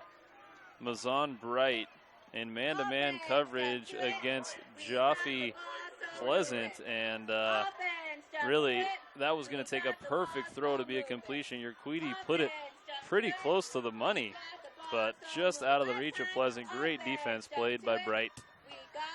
Yeah, it was excellent work. So now, Urquidy talking to his coach, deciding where they're going to go with it next. So he's got to communicate it to his teammates, and it's in the shotgun. One man in the backfield gets the snap. He's going to throw again. Back to Pleasant, but this one's picked off. Grabbed out of the air by Mazon Bright. After great coverage on the last play, takes that one and is tackled on the Cavalier 35-yard line. Well, Bright did an excellent job going up, catching that ball at the highest point. Urquidy just let it get a little bit off of his hand, a little bit high for Pleasant. Pleasant doing a nice job bringing Bright down with the tackle, but a big turnover for the Toreadors. They've got a chance to go down and try to score, maybe put this one out of reach. And that was the first big mistake we've seen by Urquidy. He's had an excellent game so far. And we're going to see what... Wildcat time. Yeah. Looks like Danavian Clay is going to receive the ball. Hands it off right away to Bright, but... Excuse me, that's Baldwin, but... A lot of yellow laundry out there on that field. Yeah, everybody's got a problem with this one, and it's on the offense. So here comes Simi back to restore some order. The sophomore coming in to restore order. You got to love that. Leadership capabilities out of the youngster. Yeah, he's come straight into a difficult task, but he's got a week under his belt. Why can't he lead the team? Well, he's doing a great job. We talked about it that week. Week under his belt in practice with the first team was going to be beneficial, and it's proven that today. And so Simi finds, looked like Baldwin over on the left side. Baldwin caught it in the backfield and took it straight up for a pickup of about 15 yards. No situation seems too big for Oreste Simi. Performing very well here for the Toreadors. They've got to be really pleased with what they're seeing out of their young quarterback. Absolutely. There's really nothing not to like. No turnovers, couple of touchdowns. And he gets the ball now. He hands it off this time, fakes the pass again. This is to Thomas. And Abraham Thomas picking up a few yards. I think he's going to have the first down there. Yeah, looked like he was going to be stopped short of the first down yardage, but Thomas just would not be denied. And the official's going to have to measure this one, but really nice run on the outside. Oh, Thomas has been a truck out there today. Really not a whole lot, anything getting in his way. He's just going to run it over. I think we got some cramps going on here on the near sideline. That's Jose Yescas. And you don't want to see him get injured, but I think it is just cramps. They're stretching him out, and he's upset that he has to come off of the field. But it's been a disappointing game really all around for the Cavaliers, and now they call a timeout here with 2 minutes and 52 seconds left in the third quarter on PlayOn Sports. Want the best Mexican food in town? Then come to Three Amigos Fresh Mexican Grill across the street from Taft High School at the corner of Winnetka and Ventura. Three Amigos is offering a free fountain drink with $5 minimum purchase to all Taft High School students with valid ID. That offer expires November 30th, so don't delay. Eat at Three Amigos today. And the Cleveland Cavaliers had stayed on the field during that timeout, but here come the Taft Toreadors, who are trying to dial home the final, or another touchdown this quarter. Got the ball on the Cleveland 24-yard line, and well, that was pretty obvious offsides there. Elijah Robinson tried to sneak back into the defensive backfield, but as soon as he went, he realized he was at fault there and just tried to sneak. No, I'm not. Okay. Easy call for the officials. 1st and 5 now. Luckily, he wasn't called for encroachment there. Looked like he might have made a little bit of contact. Nothing intentional, of course, as Simi throws it over to Clay, who finds space out on the left side. Definitely picks up the first yard, and it's got the Toreadors in the red zone. Knocked out of bounds by Sanchez. We've been calling Mark Sanchez's name a bunch this evening, but I really like what the Toreadors are doing with this short passing game.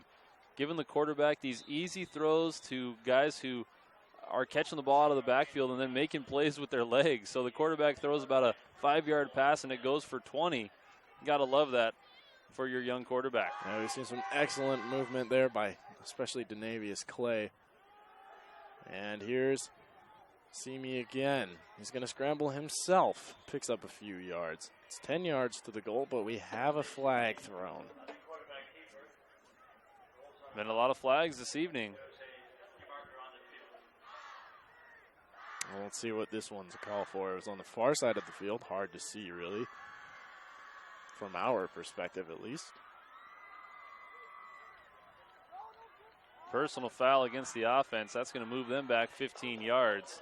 That is a bad penalty. You had 1st down and goal inside the 10-yard line. Now you move it back 15 yards. And that's tough there, but, you know, the way they've been playing on offense, you can't help but wonder if it matters. I mean, obviously it does. It's 15 yards, but the way the Toreadors have been moving the chains, I wouldn't be surprised to see them score anyways. And it was a dead ball foul, so it's 2nd down now. So here we go. Simi dropping back, evading pressure. Now he's got a couple men on, throws it just in time, and that should have been a catch there by Joseph Acosta, who had fallen to his knees, but still really could have gotten a hand to that one.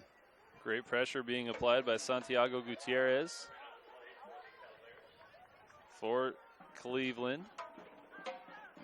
3rd down and forever with goal to go here for the Toreadors. But they are in field goal range here. We know we got the big boot there. And Descalo certainly able to kick it in from this far. We saw him kick it in from a similar distance already. As the throw comes in from Simi, it's a good throw there to Clay. He gets hammered on the tackle, but still a gain of about 20 yards. We've got a few players on the field now. On the play, we had 3 Cavalier players. Denavian Clay went right in between 3 guys, and those 3 guys all collided with one another. And we've got 3 injured players, all for Cleveland on that play. Something you don't see very often is 3 guys all getting hurt on the same play on the same team. But it may also be a cramp thing. We got people going out there stretching the guys out. They did all collide, but we're talking about that fall, that crisp fall air. And guys maybe not used to it, cramping up a little bit, getting their stretch on out there. But what a good throw. Yeah, right by through the youngster, Simi. Yeah. Right through the teeth of the defense. been very impressed by the way he's played. We've got about a minute and 48 seconds left in the third quarter here. The Toreadors 5 yards from goal. So we're going to take a little injury break here on PlayOnSports.com, your home for high school sports. PlayOn Sports is not only your destination for Friday night football action, but it's also the place for the most comprehensive coverage of high school playoff and championship events in all sports from across the country. PlayOnSports.com, high school sports lives here. And folks, we want to remind you to stay tuned for the PlayOnSports.com post-game show, where we will select our player of the game, as well as wrap up all the action from this game and have a live interview with that player of the game right here coming up following the game on your destination for high school sports, PlayOnSports.com. And the player on the field still being stretched. It's hard to see what number it is, but I think it may have been number 6, David Herrera. As the coaches stretch him out, it's his right leg, it looks like. He's been periodically slamming the ground in pain with his hands. Never like to see that. No, this one looks like it's more than a cramp. At some point, they're going to have to take him off the field. Well, with 1:48 to play in the third quarter, and the Toreadors facing 4th down and goal from about the 7-yard line, do you think they're going to try to settle for a field goal here or try to punch it in for 6 more points if you're Taft? Well, you know, going for the field goal would make it a 4-possession game, so there's really not a whole lot of advantage to scoring the touchdown. Granted, it's probably 4 more points, but still 4 possessions unless Cleveland can convert for a 2-point conversion. It would be an opportunity, though, for your team to face a 4th down, as you know, assuming that you would actually need the touchdown at some point. We know that Descalo's got a great leg, and if he was kicking from here, he'd probably be kicking from that mud down there, the standing water area, and that might be an opportunity for an injury there. So maybe this is a chance where if you miss the touchdown here, Cleveland is still deep in their own territory. They have to go all the way down the field. It's a 3-possession game. I don't know, I think this might be a chance to go for it here for the Toreadors. Try out the play that you might run on 4th down and 6 if you encounter it later on in the season, trailing by 7 points. Well, yep. It would be a great experience for them. Very helpful maybe later in the season for Simi. But let's see what they're going to do here.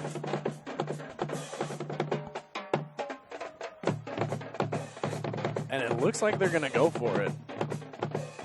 I like it. I like the call by Coach Rizzo.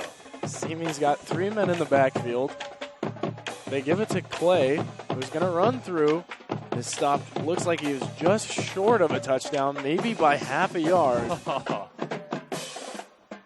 And it's waved off. That's a turnover on downs. Nice job in the middle there. The Cavaliers, Brandon Macias, the senior, coming in there to make a play. Nice stop, but now they've got the ball 1st and 10 from their own foot line. And we've got another player down. This time it's Cleveland's, I think it's James Rivera. But with the turnover, it's going to be Cleveland ball. I've seen a lot of injuries out there today. Yeah, and it's been seems like a lot of cramps where they're going out and stretching the guys out. It seems like there's an injury just about every other play. Yeah, as this game, maybe it's the cold weather getting to the limbs. You just hate to see that, man. You hate to see guys getting injured out there. Yeah, players may be feeling a bit stiff. Hopefully it's not a serious injury, as we were saying, just a cramp. You know, it happens down here in Southern California. It's warm all the time. You get used to that weather. Your body gets used to it. Sometimes it's tough to deal with the cold. What about yourself, a Washington guy coming down here? And I see you still got short sleeves on, even though it's a cool evening. Is it something that you get used to, or? You know, it's tough. your body makes an adjustment when you come down here. You get more used to. I remember coming down the first couple weeks, thinking, man, it's so hot. How does anybody deal with this? Can't go outside. But, you know, you get used to it, and your blood thins up a little bit. Come out here, and, you know, it's not as chilly as, or it's a little more chilly than I would find it if I were back at home or the same temperature. This is about midday in a month or two. But, you know, I'm more used to rain. I can handle the rain pretty well.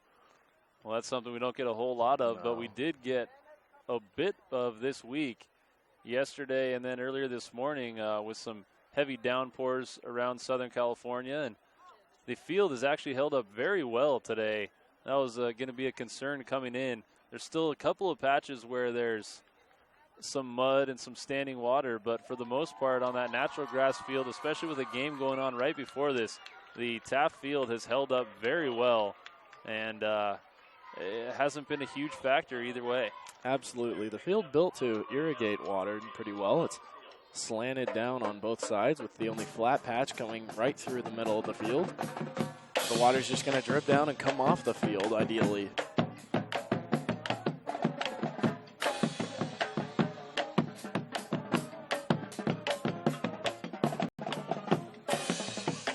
As the Cleveland band gets started again. So now here we go with the Cavaliers on offense. They just had a handoff and a short run play there, trying to get out of this area.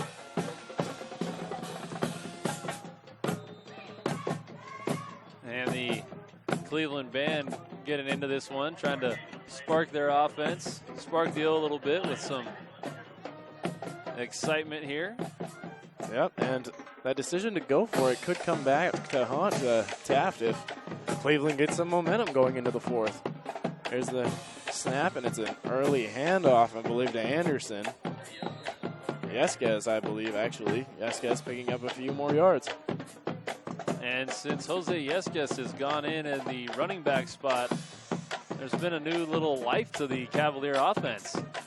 Getting a couple of first downs, a couple of them been nullified by penalties, but he seems to be running with a little bit of bounce in his step. Yeah, it looks like Taft's defense was ready for Joshua Anderson, the big physical presence. Maybe not as ready for Yesquez, who's got 5 touchdowns on the year. Here's another run. Was it Yesquez? Again. Yesquez again, doing it. Picking up about 6 or 7 yards there as we get into the final minute of the third quarter. You'll take 6 yards a punch every single time. Oh, absolutely. That's first downs every time. It's a 7 yard, it looks like, so we've got 2nd and 3. Looks like we're going to run once more. No receivers out there. Goes to Yesquez, who buries his head and buries the ball. Picks up the first down. Yeah, another first down for Yesquez. He's been the difference so far for Cleveland. And you said it, they're finding their offense. It's only a 19-point game. The Cavaliers are definitely still in this one. Yeah, especially considering the way that the Cavaliers have scored in the last few weeks, putting up 50-point game and a 40-point game.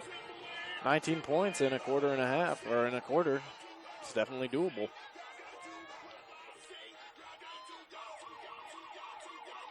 Here they come on the last play. It's just Yesquez running right up the middle again for a gain of about 8.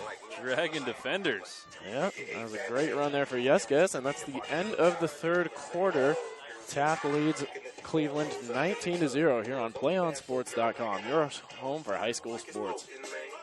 Want the best Mexican food in town? Then come to Three Amigos Fresh Mexican Grill across the street from Taft High School at the corner of Winnetka and Ventura. Three Amigos is offering a free fountain drink with $5 minimum purchase to all Taft High School students with valid ID. The offer expires November 30th. Don't delay. Eat at Three Amigos today.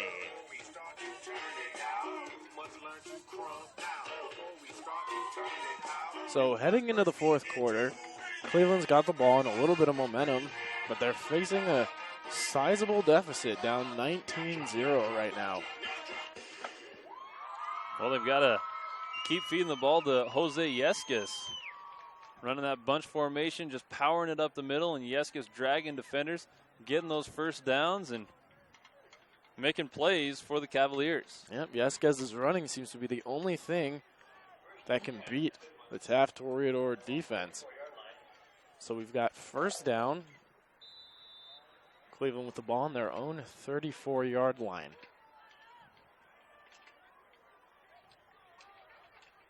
And here's the snap. Hand off to Yescas. Yescas driving, pushing players forward, and finally down. It took about 4 defenders to get him down. Just keeps those feet moving, and 6 yards again. Yep. Seems like 6, 7, 8, 10 yards every single time Jose Yescas sees the football. Yeah, and they're going to keep going to him. Got to. Yeah, we've seen Cleveland has a pattern of staying with what's hot until it's cold, it seems like. And now here's the handoff to Yescas again. Still picking up yards. This time, maybe only about 3, but might have got that extra yard. He might be up that first down yardage. yeah, well, yeah, and they're moving the chains. You're right, Brian. It's a first down again. Yescas making it look easy, where others had a little bit of a harder time. And here we go again. Still everybody up tight, no receivers. Just everybody toward that line trying to establish their toughness here. Wonder what they're going to run. There's Yescas running the ball. And he's taken down this time without a gain. Looks like Abraham Thomas on the tackle. And a lot of bodies down on the field after that play. I think guys are getting tired. It's after 9 o'clock local time. Both of these teams have been out here battling all evening long. Still have over 10 minutes to play in the fourth quarter. And the Cavaliers not really worrying about the clock, it looks like. Just keep on running. Here's Yescas again through the middle. That's a gain of about 9 yards. Or excuse me, about 7 or 8. Did he get the first down? It's going to be close. Might be worth a measurement here, or the officials are waving it first down. Just move those chains, baby. Yescas having no trouble. It's taking him 2 downs of play to get the first down. Every time, just about. Well, he's touched the ball on every single play of this drive. Yeah, it's been beautiful symmetry, really, by the Cleveland Cavaliers, and you'll be shocked to find out that Jose Yescas just carried the ball for a few more yards on this first down. And if I'm not mistaken, this drive started at the 1-foot line. Yeah. And Jose Yescas has touched the ball on every play, and it's out past midfield down to the 43-yard line of the Toreadors. So Jose Yescas getting an evening's worth of yardage here on one drive. And after all that, Yescas finally out of the game, sitting down for Joshua Anderson. He looks exhausted, but commendable work by Yescas. And here's Anderson picking up his first big yardage of the game. He got the first down, and he got a few more yards, too. So down on their own 30. Bringing the fresh legs. Josh Anderson giving Jose Yescas a much-needed play off. And that's a great way to respond there. If you're Anderson, pushing forward for another first down. Yeah, again, the ball on the 30 now. Anderson really has got to be the only fresh player out there, offense or defense. So, and he's going to run it again. Once more, no attempt by Cleveland to even pretend to do anything else. Anderson pushing forward for, looks like another 9 yards. That was a pretty good call by you there. Calling the rushing play to Anderson before he'd even gotten the ball. That was nice work there. And the officials marking it about 6 yards forward. But, geez, we talk about that. If you get 6, 7 yards on first down, that's a good way to make a living. Yep. And Yescas back in the game. So with that, you have to wonder what this unpredictable offense is going to do next. No receivers out on the field. Just a couple of backs. Here's Yesquez running again. He picks up the first down. I mean, that makes it even more impressive what they're doing right Yeah. now, Connor. They're not nothing, no smoke and mirrors, no nothing. Just let's line up. Kind of like what the Stanford Cardinal have been doing the last few years. Just line up everybody in there. You know what we're going to do. We're going to come running right at you, and we're going to run it down your throat. And that's what the Cavaliers have done this drive, and it's going to force Taft to take a timeout here. They need to adjust. They see something that they don't like as the Cavaliers are starting to mount a little comeback here. 8 minutes to play in the fourth quarter. And if you're Taft, you can't slip right now. Not with 8 minutes left in a game. You're up 19-0 in against our division rival. And, you have to hold on to this one. This is a dire moment of the season. They started 0-1, and to make the playoffs, they've really got to win this game. And they getting the guys all stretched out there. Again, the cramps have been a huge issue for the Cavaliers. And you see guys stretching in between plays and getting their teammates to stretch them out, getting their water. Really important to stay hydrated. But this has been a great drive. It's been about 6 minutes long for the Cavaliers, just moving the ball down the field. A steady dose of Jose Yesquez and Josh Anderson getting in the mix. And every single time, it's Vincent Urquidy who pitches it back and then goes up as the lead blocker. So he plays quarterback / fullback. Gotta love that from your senior leader. He's been doing everything. 19 yards until the end zone now for the Cavaliers. Let's see what the defensive coordinator for the Toreadors is drawn up to slow down this run game that they know is coming. It's Yesquez in the backfield, gets the ball. And we've got a flag down as Yesquez drives for a couple more yards, but let's see what the issue is here. Oh, and Yesquez's helmet came off, so he'll have to come out for a play. It's going to be Anderson back out there. Officials getting this all sorted out. And it's going to be against Cleveland because you see the Toreador players asking their coach, do we want to accept this penalty or do we want to decline it? And instead it is against Taft. So I'll go ahead and chalk that one up as being dead wrong. That happens to the best of us. So this just going to make it a little bit easier for Cleveland to walk it on in. What a drive. Over 90 yards already inside the 10 now. First and goal for the Cleveland Cavaliers. And they've just been doing it on the ground, bringing the thunder. And we're going to have Anderson running this time, as you already mentioned. Yesquez is out this play, so here's Anderson, and he's picking up yards also. And it's a touchdown. That's really too bad for Yesquez.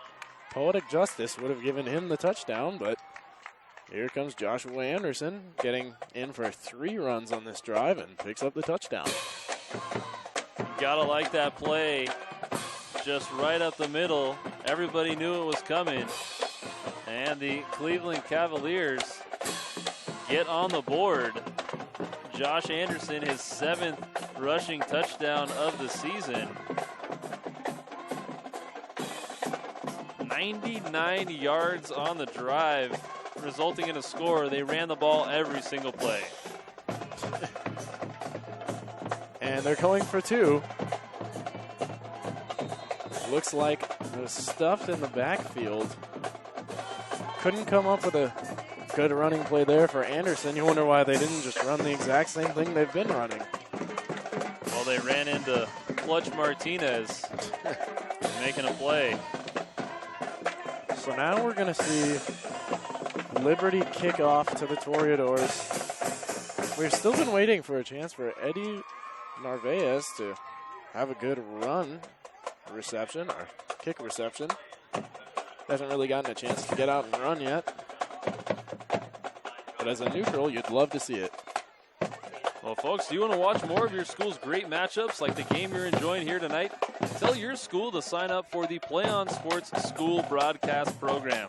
The program allows schools to broadcast all their games and other activities on the web. For more information, go to playonsports.com/SBP.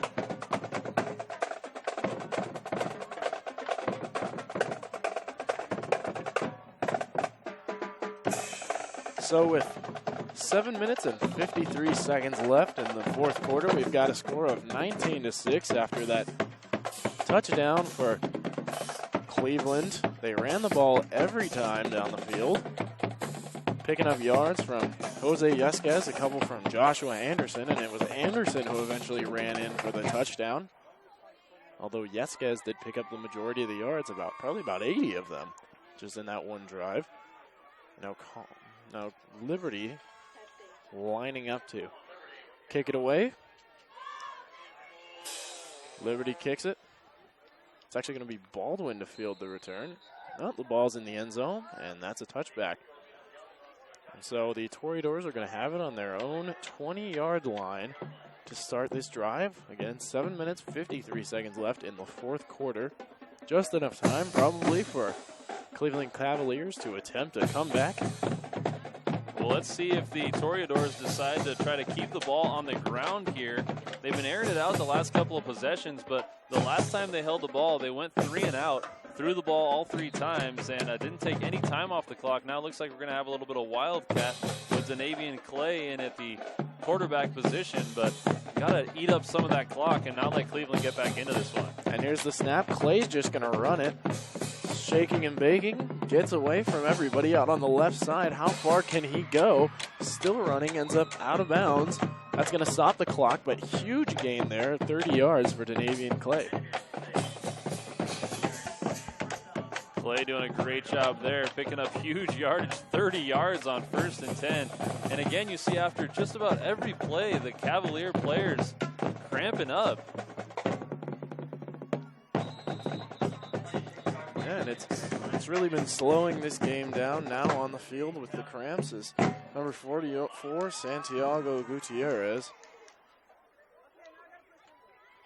Players out there getting water.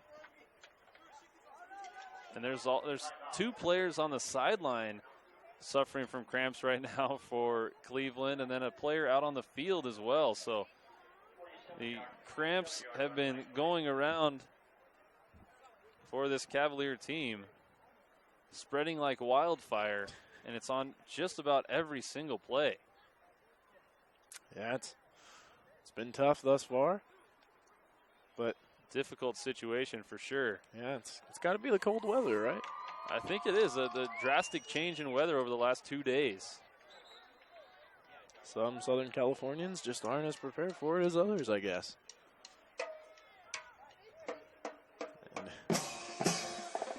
Now here we go, everybody back in good health. The Toreadors ball on their own 47, haven't crossed the halfway line yet. 7 minutes, 44 seconds remain in the game. And Oreste Simi gets it, immediately hands it off to Danavian Clay, who gets a few more yards. I think that may have actually been Nashawn Baldwin again. Oh, you're right. Carry. Look at that. And I think Baldwin lost his shoe. Being tackled there on the play by Kevin Sasanto, who we've seen get a sack already this evening for the Cavaliers. And that time, he ripped Baldwin's shoe off. Hard to play running back without a shoe. Yeah, it's not a bad strategy. You wonder why more teams don't do it. Now Clay in the game. Wildcat. Yeah, Clay receives it. He's going to run once more. He's breaking tackles. Gets himself down. It looks like it's going to be a first down. Clock keeps running, which is good news for the Toreadors.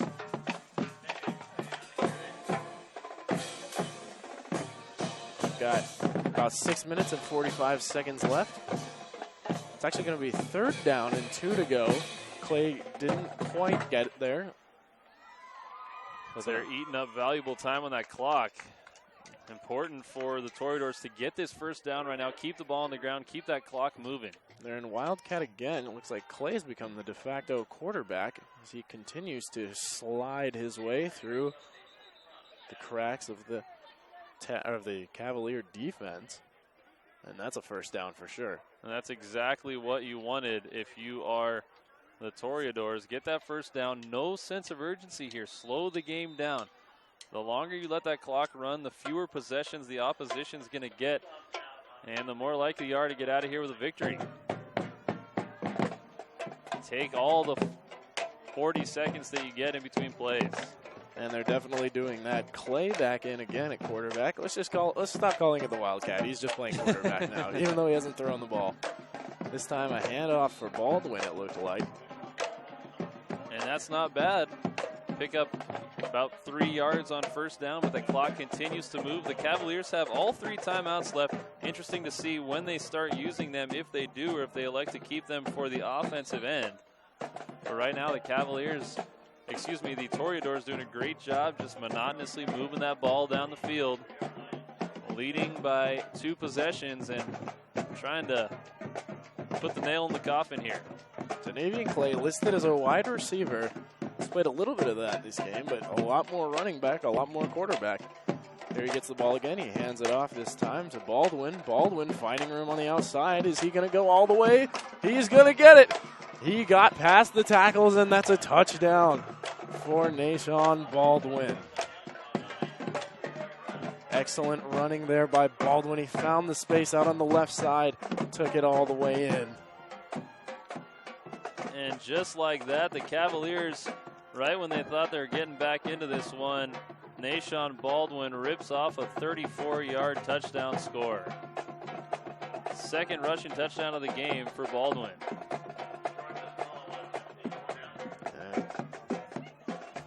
Excellent work there by the Toreadors. It didn't even take that long as they go for the extra point. Didn't even take that long to go ahead and actually the extra point goes through. Really didn't take long for them to score that touchdown. They came through in about 3 minutes. All running plays. Great hold on that play by Miguel Navarez on the extra point to put that one through 26-6. Yeah, that was a pretty quick drive. That's the only thing that was kind of a downside to that drive by the Toreadors was that it didn't take any time off the clock. But you get the 6 points, you're happy. Turned into 7 with the extra point. And now this one, 20 points might be just out of reach. Yeah, probably for all intents and purposes over.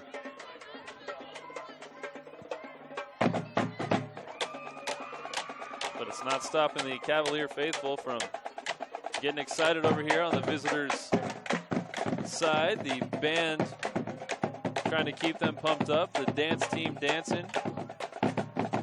The crowd a little bit quiet, but the band's making up for it. Yeah.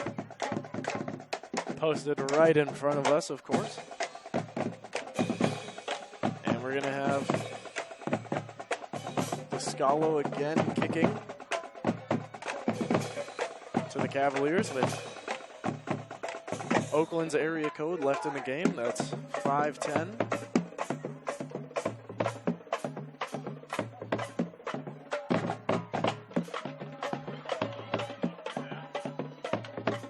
So the Toreadors lining up on defense. And here's Descalo's kick. Booming kick, wow. Yeah, all the way into the end zone, almost out of the end zone. So that'll be a touchback, automatic touchback in high school, and we're going to go to the 20-yard line for the Cavaliers to restart their offense. So, Connor, do you think we're going to see the Cleveland Cavalier offense that we just saw a second ago, running that bunch formation, pitching the ball to the running back, putting the quarterback as the lead blocker, Kita? You think we're going to see that, or are we going to see him air the ball out here? I believe we're probably going to see that again. You know, it's actually a good analogy for the other Cleveland Cavaliers and what they used to do. They used to give the ball to LeBron James, tell everybody else, you know, rebound, kind of get out of the way, and that's what the Cleveland Cavaliers have done here in this football game. You know, just giving it over to Anderson, giving it to Yeskes, and let him run.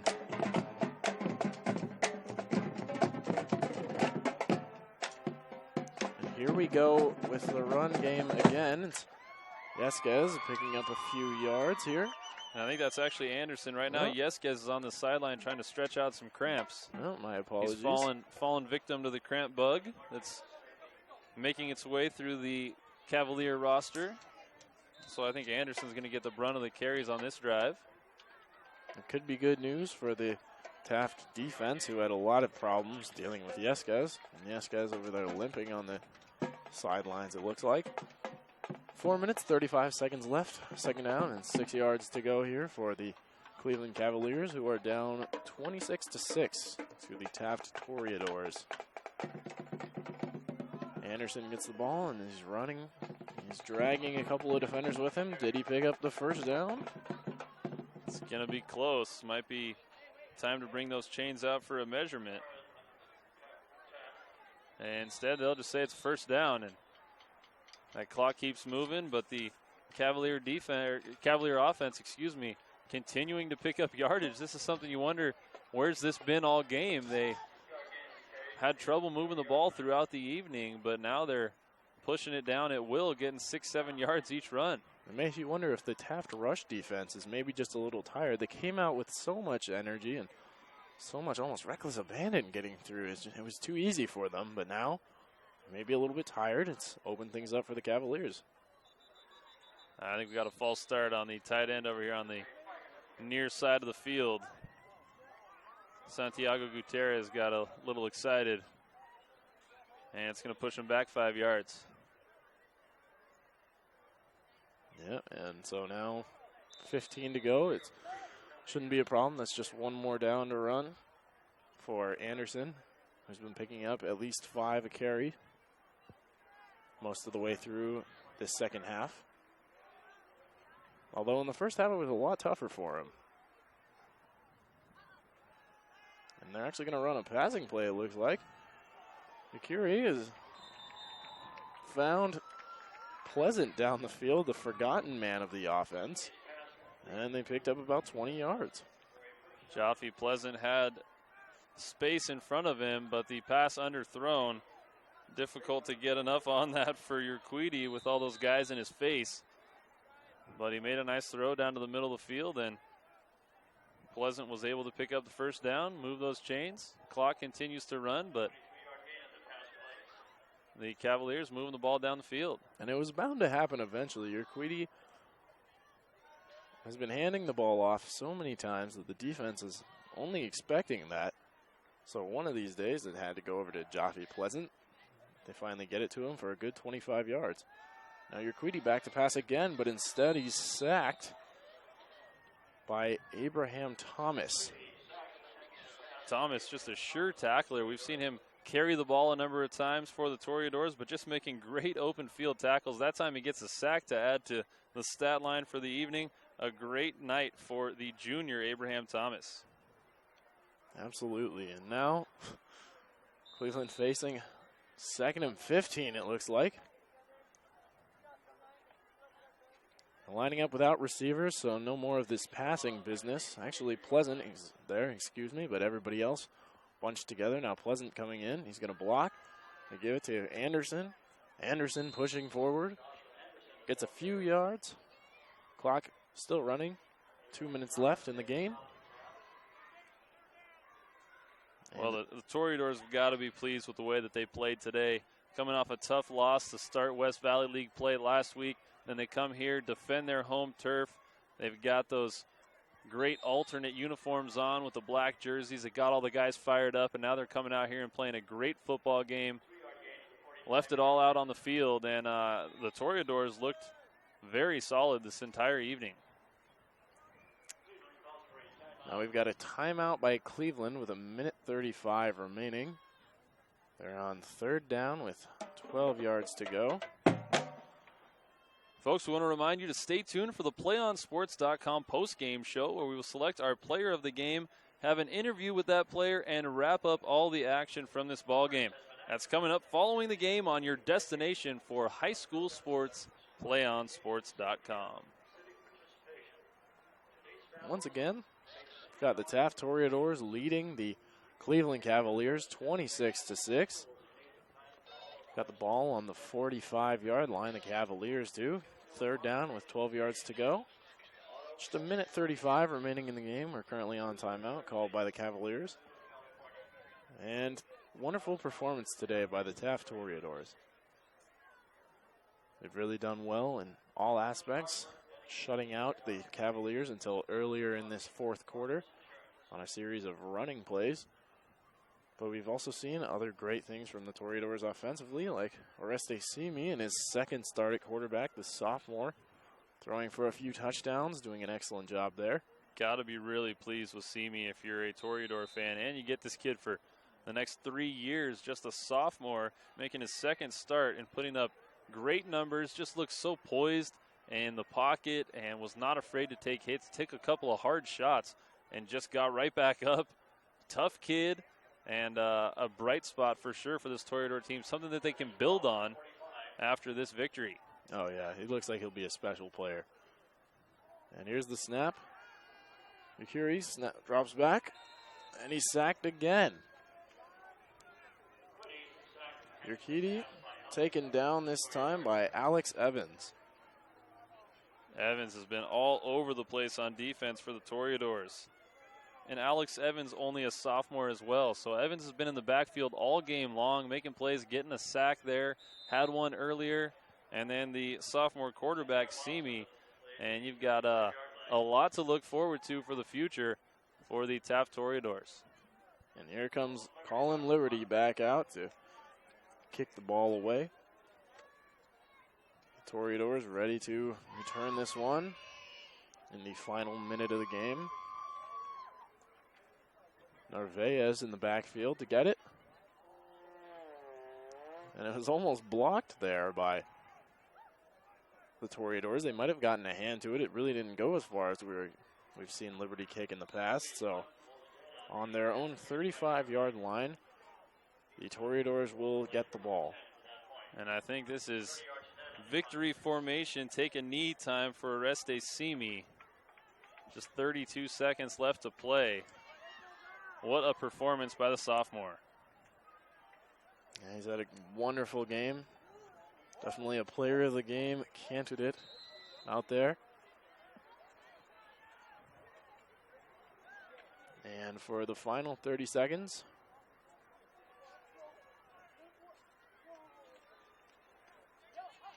we're going to have the snap. Hand off to, looks like, who's that? I think that might be Abraham Thomas again getting a carry. Maybe Thomas. And that should probably do it. Well, the clock is stopped. It looks like, did Cleveland call? May have been a turnover here. Fumbled ball.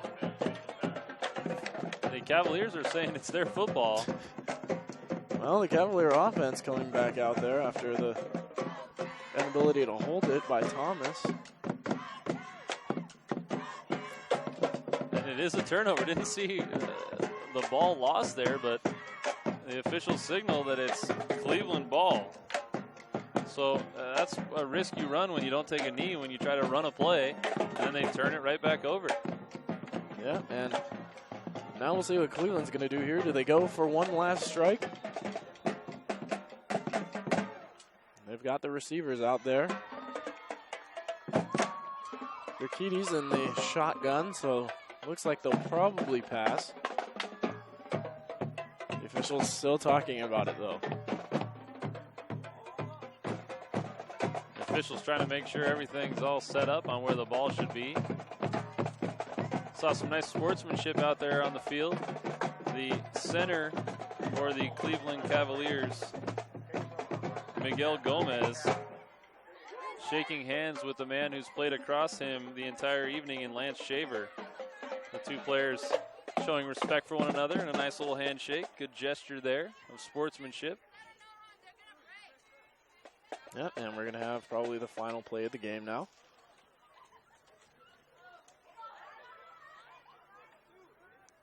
Still waiting for the officials here. We're talking to the lines of both teams. A little confusing here. Everybody seems slightly confounded. Not exactly sure what's going on.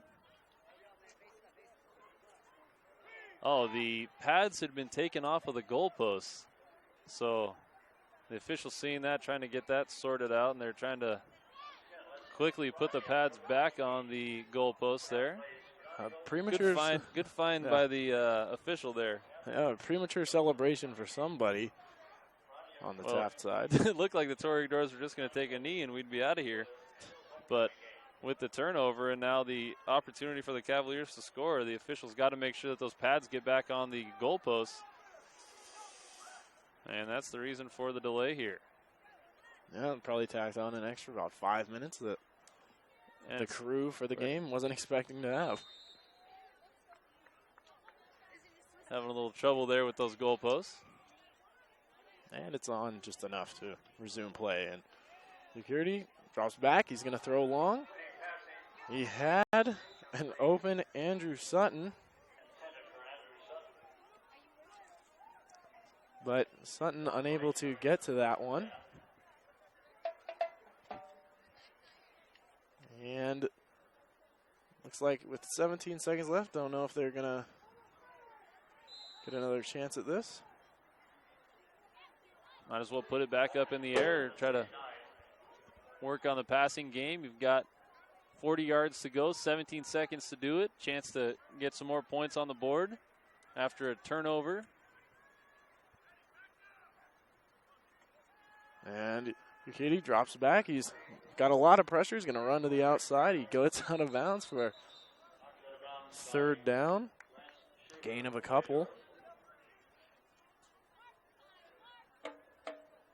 Third down coming up for the Cavs. So 11.5 seconds left. 3rd and 6.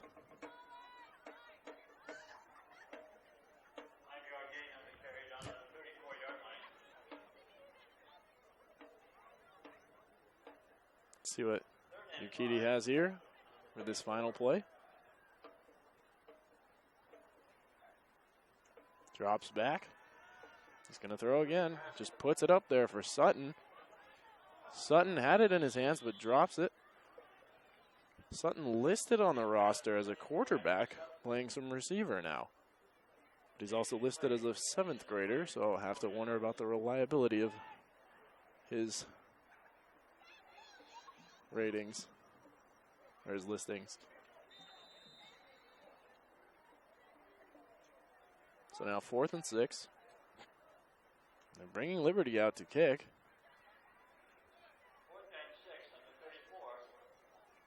And Cleveland not taking any shortcuts here. They're going to 53-yard field goal attempt coming up for the Cavaliers and Colin Liberty. This will be a heck of a kick if he can get it through. Yeah, not taking any shortcuts. They're going to play this one honestly all the way through. And we're gonna have offsides on the defense.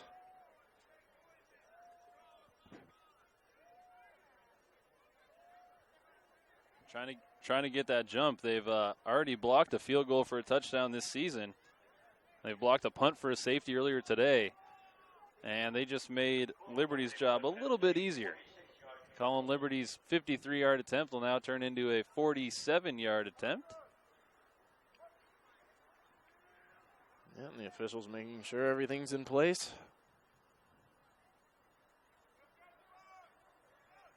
Players standing up on the lines. Now they're ready to go. Here's the snap. Ball's down. Kicks up. It's going to be short. Picked up by Narvaez, and he's going to try and run it back. Can he get a 4th on the season? He's very fast. He's got it into the opponent's end zone, and he drops the ball. Picked up there by the Cavaliers. And if this game had continued, whose ball would that be? I believe that would be the Cavaliers' ball. Looks like they landed on it. They have a brand new set of downs. But the clock is expired. The pads are off the goalposts, and I think this one is in the books. Ladies and gentlemen, we invite you to stay tuned to PlayOnSports.com for our post-game coverage. We'll wrap up all the action in our post-game show, and we'll have an interview with our player of the game. That's coming up in just a few moments. Once again, the Taft Toreadors have defeated the Cleveland Cavaliers by a score of 26-6 on Friday Night Football on PlayOnSports.com, your destination for high school sports.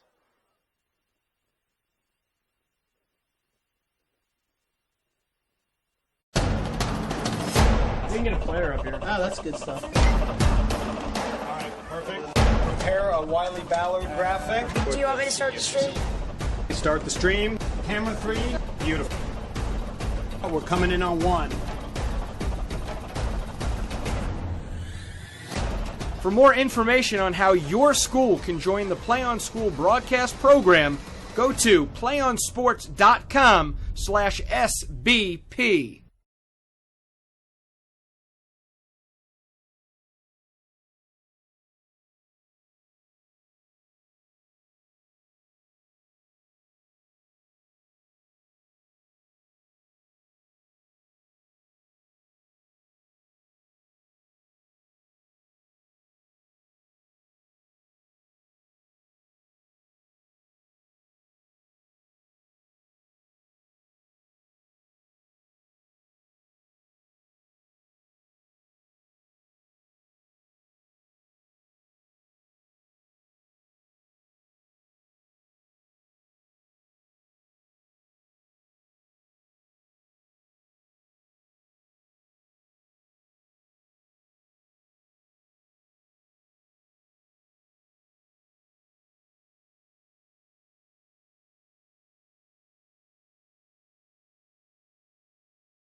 So, Oreste, just your second game of the season.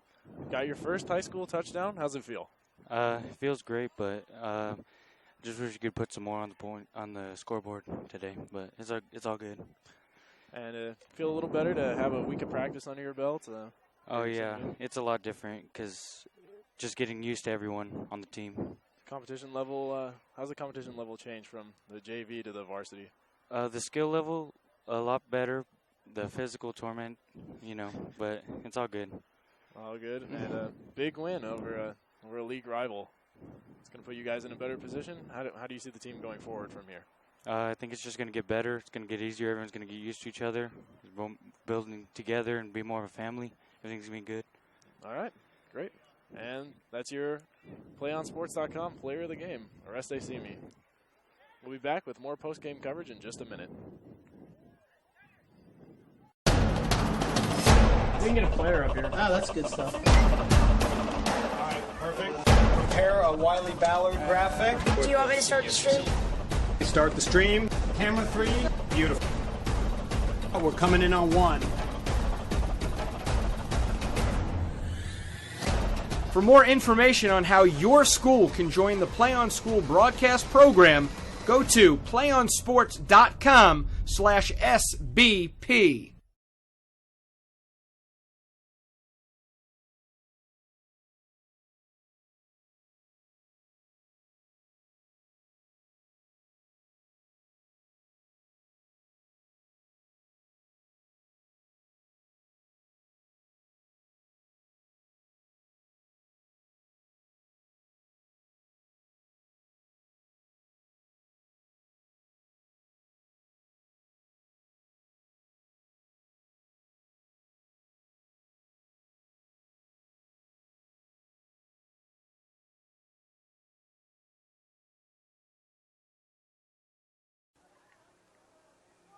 Welcome back to Woodland Hills, California, and the PlayOnSports.com postgame show. I'm Connor Hartley here with Brian Vilvin, and we've just seen the Taft Toreadors defeat the Cleveland Cavaliers 26-6. So, what stood out to you, Brian, about that game?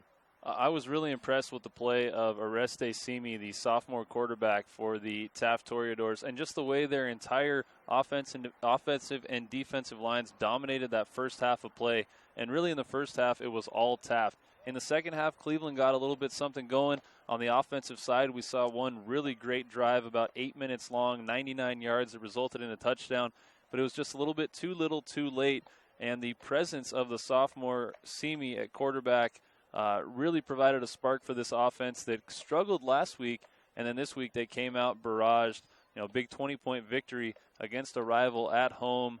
I was really impressed with Taft. And if you're Cleveland, what do you need to do now to turn things around next week? Well, you got to build off the way you guys played in the second half. The Cavaliers had a really solid second half. They moved the ball well between the 20s. Once they got down there, they were able to score that one time, and that was it. But they really moved the ball a lot better in the second half. Their defense played better, and the offense came to play. They rushed the ball well with their 2-star backs, and definitely something you can build off. And so the last thing, that last 22 seconds, took about 5 minutes. A lot of craziness going on there. Yeah, it was an interesting last 20 seconds for sure, but I think the officials did the right thing, making sure that the pads get back on the goalpost, and then a turnover instead of taking a knee. Just a lot of weird things happening. But in the end, it's a 26-6 victory for the Toreadors on their home field when they needed to get back to their winning ways. And Taft, a big win for them at home. The Cavaliers, something they can build on for next week. Yeah, well, that's the game wrap-up from Taft High School, where the Taft Toreadors defeated the Cleveland Cavaliers by a score of 26-6. I'd like to thank you for joining us on PlayOnSports.com's presentation of Friday Night Football from Woodland Hills, California. Be sure to check out PlayOnSports.com for information and links to all of our upcoming broadcasts. For our producer, Jaron Nelson, our videographer, Lauren Mash, and my partner, Brian Vilvin, I'm Connor Hartley saying so long. Hope you'll join us next Friday night for Friday Night Football on PlayOnSports.com.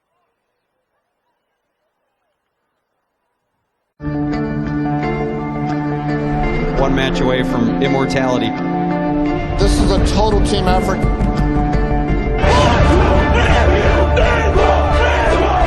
We're gonna come at you. One shot.